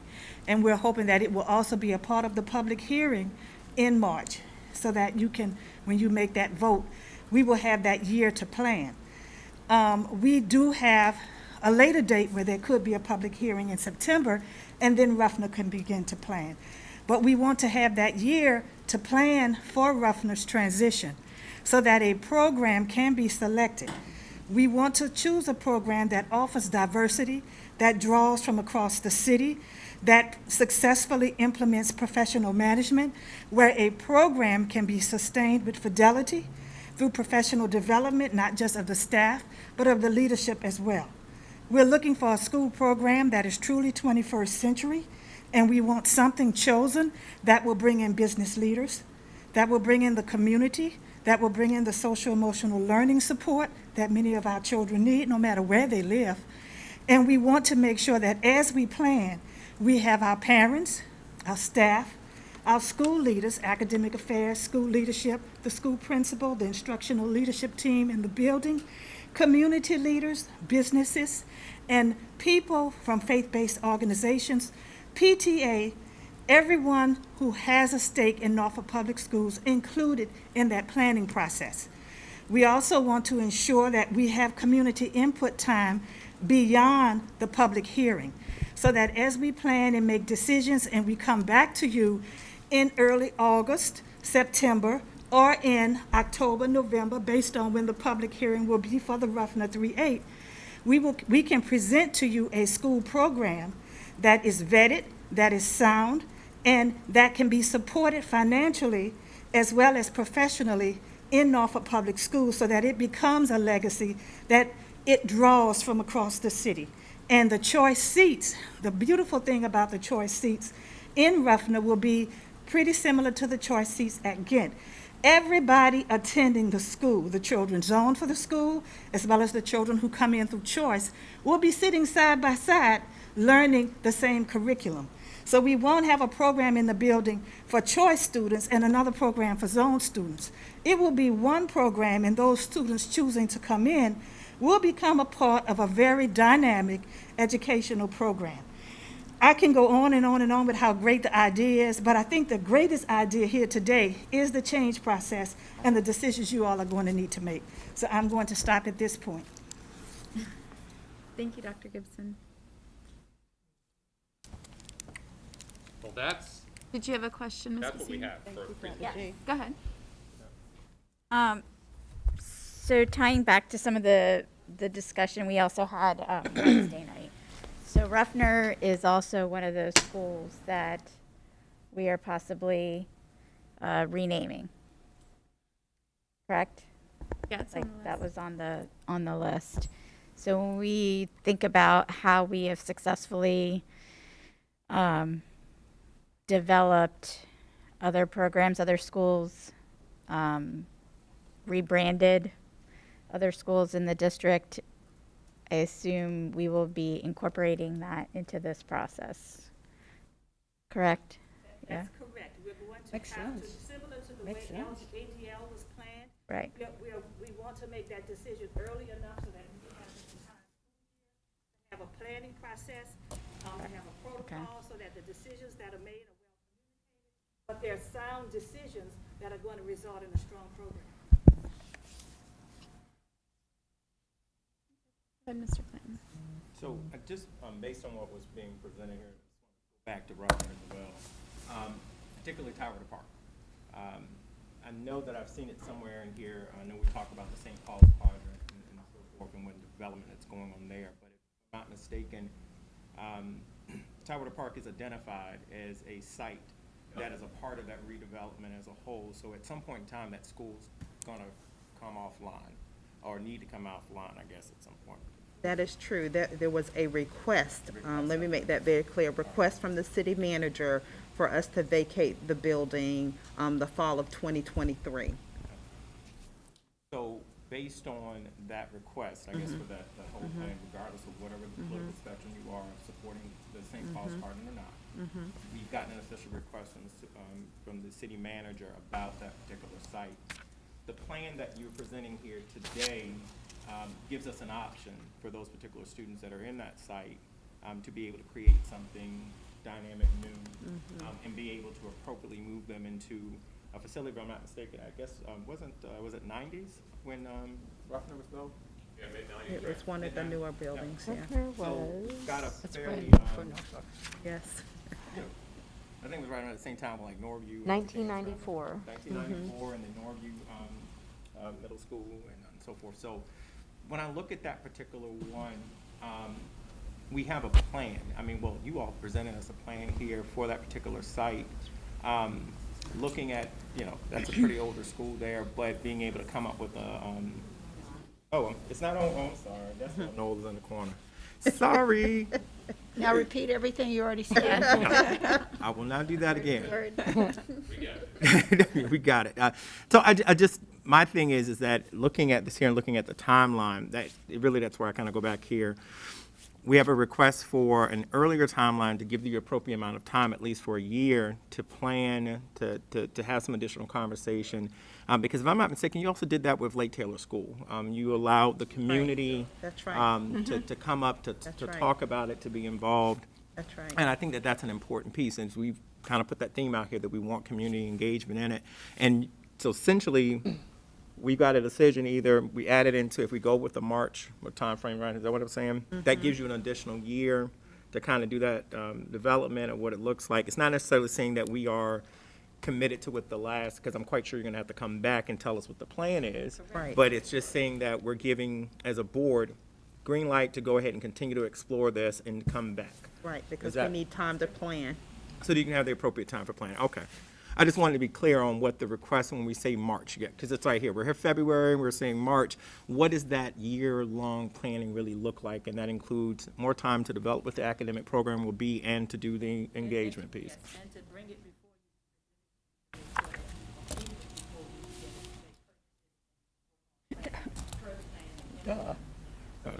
All right, thank you.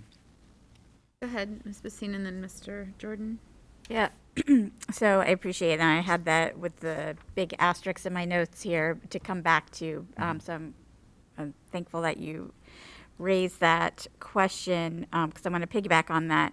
So I have a concern that I want to be sure that we are doing and planning appropriately and not just because the city says, and so I just want to be clear that, it's a request, but that if we need more time, especially to do due diligence to the families in the St. Paul's quadrant, the families that may want to come back to the St. Paul's quadrant, that we are working on our timeline. Right. And not the city's timeline of when they say, that we've got to move or we've got to do X, Y, and Z, that we are putting the children first. And we're very sensitive to that, Mrs. Bassine. You need to know that. We're very, very sensitive to that and what the families are going through. And as we've been watching the enrollment, I think the projection for next year is for Tidewater Park to have around 153 kids, right, Rick? I think it's around 153, maybe 3 classes at 3rd, 3 at 5th, and 2 at 6th. No, I'm sorry, 4th, I believe. And so the enrollment is continuing to decline. Certainly, of all of the flooding issues we have, we would not recommend any facility to you that was not a trade-up, and Ruffner is from Tidewater Park.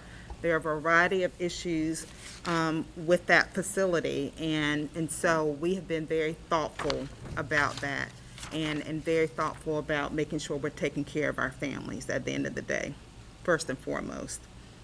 So yes, So we don't feel like we're being put out, and I've made that very clear to my team.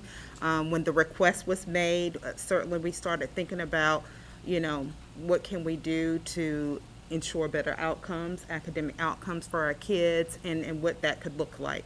So I don't feel any pressure from the city to vacate. I just know at some point, we can't have 3 kids in that building. I mean, we're going to Right. have to do something. And so we're trying to be as proactive as possible. Thank you. Go ahead, Mr. Jordan. Yeah, I'm glad the request from the city came up because that was another question I had. When did the city manager send that? That's been, over a year ago, maybe? Oh, yeah, because I've been It's asked. been a minute. It's been a while. Yeah, because It I've had been. been over a year ago. Yeah, I had asked about it before, and so can the board get a copy of the request, please? Since the board It was has a the. letter addressed to me, but I'm happy to share it if I need to. Yeah, he may not I mean, the board makes the decision in terms of closing the schools, and So you'd like a copy of the letter? Of the request. Requesting. yes, yeah. I'll go through my files and dig it out and send it to you. And part of that context is so, the city entered into a settlement agreement with residents related to the St. Paul's development area. The Choice Neighborhood Implementation Grant identifies the school system as the lead education partner, as the city is having, or had been having discussions around its use of ARP funds, and there's this discussion going on about moving the historic Hunton YMCA to the Tidewater Park Elementary School site, which I think I brought up previously. So there's a lot of moving pieces, and we just haven't gotten an update from the city to the board in terms of where we are. This was, one of the reasons why I thought it was important for us to keep the whole St. Paul's area as part of our update schedule as a board. So I think the March 16th public hearing is on the Ruffner piece is way too soon. The Easton piece, I think we have had community conversations and talked about that for a while. So the Easton Fairlawn piece, I don't think would be as much of a surprise to the community than the Ruffner piece. We also have budget development going on at the same time, budget public hearings that we have in that same time frame. And this is just one work session that we've had. And so I think trying to push the Ruffner piece onto the public hearing on the 16th is just too early. Also, the city, as part of the Ruffner piece, there have been a variety of conversations that have been city-led. At one time, they were having conversations with purpose-built communities about coming in and doing something with the school. This sounded very similar to what Dr. Gibson was describing. Then there's been conversations about changing Ruffner to a charter school. There's been conversations there. There's conversations with the new E3 school being involved in the area. So it's a lot of conversations that have been having around community stakeholders, but just not sure where that is. And I think it's important that be clear and we understand that process and are truly at the table as active stakeholders. On the Lindenwood piece, I still have some concerns about the Lindenwood piece beyond attendance zones, but just, some years ago, we moved the CSEP program into the old Richard Bolin Elementary School. And promises were made that would be addressed in short time frame, whatever it is, 4 years later, 5 years later. And no action has occurred there. So we talk about action. And the importance of that action or inaction is that at that time, having the Richard Bowling School continue to be utilized, it had impact on the continuation of the Broad Creek redevelopment and the drives towards being a more mixed income community with increased home ownership. So in Lindenwood, there were also discussions at one point, I don't know where they are today, but this is why I think we need to have them. There have been conversations of that beautiful waterfront that you're talking about being an opportunity for Lindenwood to also benefit from new residential development as well. So, so in one sense, we talk about the impact of redevelopment and how it impacts schools. And so systemically, what tends to occur is we will be very intentional about these efforts. Going back to Ms. Campson's point, west of Tidewater Drive. So, on the north side of the city, the residents at the north side and the leadership there had to fight tremendously so that they could see opportunities like East Beach and some of the development that's happened there. I mean, it was a big issue. I'm glad they won, and there's been a lot of success that we've seen happen in the north end of the city. The west end of the city, as Ms. Campson mentioned earlier, always has been protected and still is protected today. The east side, south side typically just gets ignored and run over.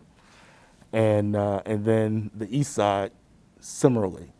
So I think that we deserve a much more focused and intentional effort when it comes to the Ruffner piece, the St. Paul's piece. There were other pieces in the Choice Neighborhood Plan that also talked about Booker T. So, if we're going to do this, then I think that the east side of the city, I represent Ward 7, this is Ward 7, is deserving of intentional, focused, strategic housing and neighborhood and schools development, just as we do in other parts of the city. And I think just putting something on the agenda for March 16th, and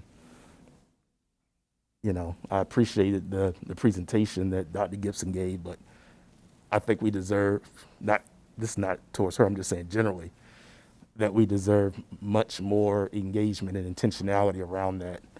And March 16th, in the middle of winter, in the middle of the ongoing pandemic for a community that has been disproportionately impacted, I think we need more time than this quick turnaround that we're just seeing for the first time. So that's my input on that. Go ahead, Ms. Campson. The clock is tick, tick, ticking on the lives of the children that we have under our care now, today, not 5 years from now when this neighborhood might be built, or 10 years from now when this might happen. We need to do something. I'm gonna have to back up. I can't. All right. Take your mic with you. It's time to, it's time for us to start focusing on the children we have now, not what might happen years and years and years down the road. It's time for our children not to be in dangerous, unmaintained school buildings. It's time for our children not to be in a tiny little school that's withering away when they could be in a big, vibrant school with other children doing things. It is time for us to act. There becomes a time when leadership fails because of lack of action. We were elected to be leaders, not people standing around and talking all the time. It is time. This isn't something that the gentleman just brought in today that we've never seen before. We've been looking at it for the last few years. And here we still sit, and here our children still sit with no forward movement. So I strongly urge the board to move ahead, as has been requested by our superintendent and her staff, certainly by parents who are tired of seeing their kids left behind. They're tired of walking into old crumbling schools. This is a start. And it'd take us 8 decades to get through all the schools at the rate we have to go, but we don't have the funds. But for what we have the funds for and the opportunity we have now to make the lives and the safety and the education of the children that this is focusing on, and we're all focused, we know what we're focusing on here. We've talked about it for the last few years. So I strongly urge everyone to let's take a leadership position here, be a leader, make a decision. Failure to make decisions is the death of leadership. Thanks. So is this the, thank you both for your comments. So at this point, we're landing on this slide here. Yeah. Is this where these are the recommendations here? So, do I was thinking go through each of them and talk about each recommendation on where we stand on this. I just want to take a litmus test of where are you, where are we now? Is that what you need? Well, again, we would like to have a public hearing. I believe it's March the 2nd. Have a public hearing around moving the preschool program at East and the Fairlawn, moving the secondary alternative education program from Madison to Lindenwood, rezoning Lindenwood's children to W.H. Taylor and Willard, repurposing Ruffner to a 3-8 school with choice seats. And I don't know if you need to vote on the additional pre-K classes at I don't think you need to do that at Monroe. But that is what we're asking to do, to hold the public hearing on the 2nd with a vote from the board on March the 16th. And so, you know, Mr. Jordan, to his point about being in the middle of a pandemic, I appreciate that. But because of that and everything else that we have on our plates in terms of doing first and foremost what we need to do for our children, which is improving their academic outcomes, and our focus on that, these other things would have to get done too, and we would have to have time to do them. These things cannot happen overnight. And if the board chooses not to move forward with this, then we're going to have to not move forward next year. We're going to have to come up with another plan, because again, this is a lot during the middle of a pandemic to get all of these things accomplished on top of our main thing, which is improving our academic outcomes for our students. We believe that we can do it, otherwise I would not make the recommendation, but we have to have the time to get all of this accomplished. And if the board would like us to move forward, we need to know in March, because if we don't know at that point, it's going to be nearly impossible to move some of these things forward. Okay, thank you, Dr. Birdsong. I will point out this is just, Yeah. you have the dates right under the under Lindenwood, step 2 and 3, but the box is colored in I noticed that February and as not I was March. speaking. So Yeah, just that is my error. My apologies for that. It would be, it's the idea to have it all Yeah. in the 16th.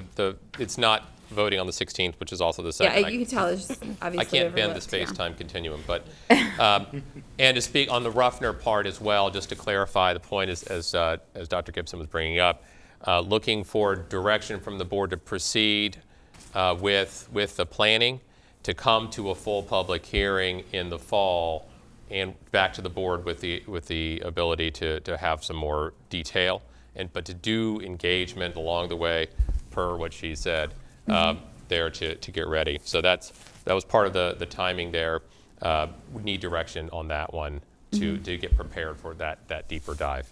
And while doing that engagement, to a lot of the discussion here, especially it's brought up by Mr. Jordan, is to be as intentional as possible, as I guess intentional as practicable, with making sure that we get the parents of those children who we're trying to help involved in the process. And obviously getting a larger sample size of the population. Dr. Gabriel, I know you had your hand up. Go ahead. So I am in complete support of the 4 schools that we are still being asked to rebuild completely. That would be Maury High School, Granby Elementary, Jaycox, and Norview Elementary. And I am in support of having the set recommendations as presented by Dr. Birdsong and Cooperative Strategies for the agenda in March. And again, just to say, if we could just add on any additional support to Willard, I would appreciate that. Noted. Okay, thank you, Dr. Gabriel. Let's just go around the table. Dr. Rowson? And just, where are you with this plan? Do you support it? Also the... Yes. Okay. Any comments? I understand, right now, the big picture, and I think that's how I'm seeing it. Because I think because I had mentioned specific ideas, gory details, I think that can be figured out later. But this isn't the last conversation. Right, We're but gonna yeah, but I see the big, yes, I'm in favor, yes. Okay, and then The big the picture. rebuilds of Maury High School, Granby Elementary, Norview Elementary, and Jaycox I agree. Elementary. I'm in favor. Okay, thank you. Go ahead, Mr. Clanton. Popped again. Yes, I'm in favor. The same support that I gave back when we took a vote on back in July. And I agree with Ms. Campson. And I've said it before, we've got to be able to walk and chew gum at the same time. We've got to take care of the things that are immediate as well as projecting for what we need to do long range.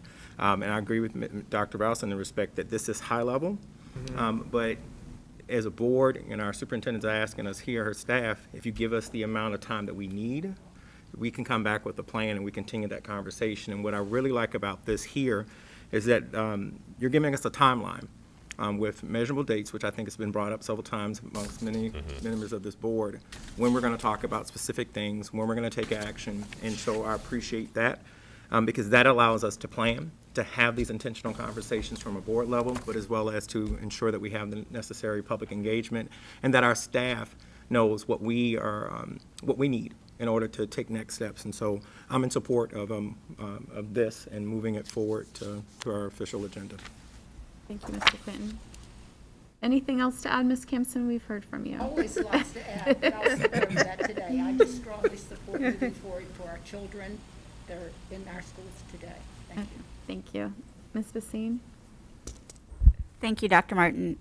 First, before I share, I do appreciate all of the data points that were provided today. I appreciate the conversation that we've all had and around, our overarching goal of trying to create more socioeconomically diverse schools, more so than I think we have in a long time. So I do appreciate that.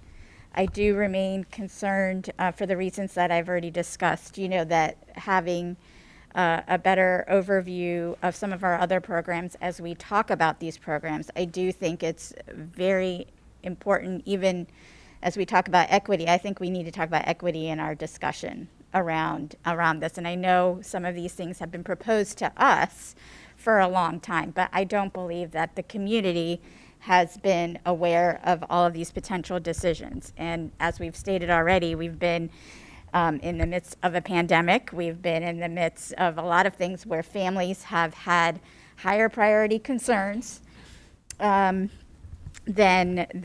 some of the discussions we've been having.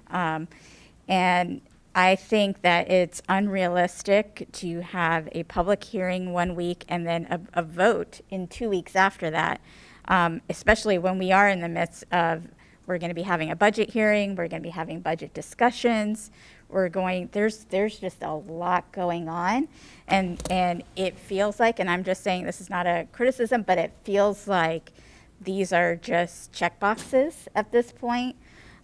We've heard from community members what has happened when they have felt like we have rushed through with our decision-making process. I think we've heard a lot from community members at Southside STEM Academy, what has happened, how they have felt about the programming at the school and their perceived, their lack of input in the process. So I think we need to be even more diligent in the opportunities that we provide the community to share their thoughts and feedback. And I frankly don't think that what we have put forward is realistic and allows for genuine community engagement. So I would like to see more time being had, more community conversations like we have had with other programs in other schools that we've developed over the last few years. I think it's fair to ask for, other than a public hearing, other ways that we can reach out to the community and get them involved. I think that's fair to. And we have a plan for that. Dr. Gibson just didn't, right. Those were the details that weren't shared. But we've talked about building level engagement and how to more effectively engage our parents at the school sites. So we've discussed it at that admin level. Okay, So just having a public hearing, Right. So we just not want to just hear trying to what check a that. box. We are actually trying to engage our parents. Yeah. But I'm just saying, like, Yeah. if we could have that shared with the board, that'd be great. Go ahead, Ms. Basine, and then Mr. Jordan. Well, and I would also like to have board opportunity to receive that feedback and have discussion about what it is we're hearing. So that piece, may be lost in the current timeline. And so, so that concerns me. I think there's definitely a lot of excitement, a lot of great potential that I see with this plan. So I'm not saying that that isn't there, but I want us to be really intentional about the engagement around it and really planning for it appropriately. So I'll leave that. Thank you. And I can assume that teachers are involved in the planning also, of course? That's Yes, that is a part of the no-brainer. process. That teachers are involved in some of this, looking at, okay, Absolutely. along with the parents. And the building all of that. administration. Okay, and administration, okay. Yes. Mr. Jordan? First I have a question. What does the law say about the notices that the school board has to place for the public when it comes to public hearings dealing with? 10 days in advance. I'm sorry, 10 days in advance, it must be For- published, for which one? public hearings, Even dealing with attendance zones and school closures? to my knowledge. I mean, I'm not Jack Cloud, but. I mean, I assume you yeah, all already 10 talked days. about it. That's. We did discuss that. We looked at precedent in terms of media release, and we looked at the 10 days in advance. That was part of the calculation, is not just the 10 days, but looking at, can we get advance enough ahead of that meeting to make more press release to add that layer. Thank you. Again, I think that the Easton and Fairlawn piece is appropriate for March 2nd. Dr. Martin, I appreciated the comments that my colleague, Ms. Campson, made. And part of the reason when we're looking at this data that enrollment is declining at Tidewater Park Elementary School is a result of redevelopment. So, very early in the meeting, I asked the question, can you tell us where the children who used to live in Tidewater Park, where they are now? And I didn't get that information. We can tell you, we're happy to do that. Well, I'm just taking my time. So the point that I was trying to make is that those students that are in Tidewater Park right now are likely those students who are still a part of the redevelopment plan, and their units haven't been phased out. But other children have been relocated to other schools, and at the St. Paul's Advisory Committee meeting, they often give reports and have a dashboard of where those students are. Earlier, I passed out when Dr. Birdsong was asking about the middle schools and how Lindenwood got there. I remember the board at the time had at least 2 public hearings related to those changes. One was at Ruffner and one was at Northside. And I can remember the one at Northside because late Senator Yvonne Miller was there and spoke to the board, and it was very well attended. Maybe about 3,000 folks showed up at that time and advocated for some things. So these conversations, when it comes to African American children in particular, this is how it goes. And I think that in light of the anti-racism policy that the board, or proclamation that the board adopted in 2020, I think we should adhere to that goal. And so I'm all for supporting planning, but I think for the board to have a public hearing on the Ruffner and Lindenwood piece that soon is just too soon. That we need to do more in terms of parental engagement. If we all were running for election in November, we would do robocalls and direct mails and knocking on doors. It's all kinds of things we would do if we wanted voters to vote us in. And I think that we have an opportunity to be just as intentional to reach out to parents and families, especially in this case, because what we're talking about is Lindenwood Elementary School, which is overwhelmingly African American. We're talking about Madison, where Norfolk data shows that African American children are disproportionately represented in our alternative program. So we're talking about overwhelmingly African American students. We're talking about Ruffner and Tidewater Park, which right now are schools and neighborhoods that are overwhelmingly African American students. And we are repeating the same things, or we are proposing to repeat in 2022 the same things that that we did that got us into the situation to begin so. But obviously, the will of the board will be the will of the board. I just think that as a board that champions the rights of all children and believes in the importance of learning from history, that we should model that in our decision making now and not just follow the typical pattern of neglect, deteriorate, then say we care, and then make actions without considering what the data tells us and what the research tells us. I just think it's too soon to put all of that on that March 2nd time frame after just hearing it for the first time today. So thank you. All right, thank you. So sorry that there's disagreement, but we are going to move forward and with the hearing and have the vote. Plan to have the vote according to this timeline March 6th. Is it March 16th? 16th, right. Okay. So we need to put this item On the, yeah. the plan. We got to vote on the plan. The 4th. Let's say. Great, we'll take care of that. Okay. I just need one letter coming back saying February 16th. Mm-hmm. Yes, the 16th. Okay.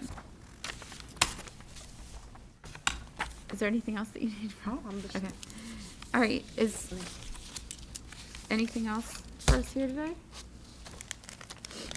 No, Madam Chair. That's it. 11:36.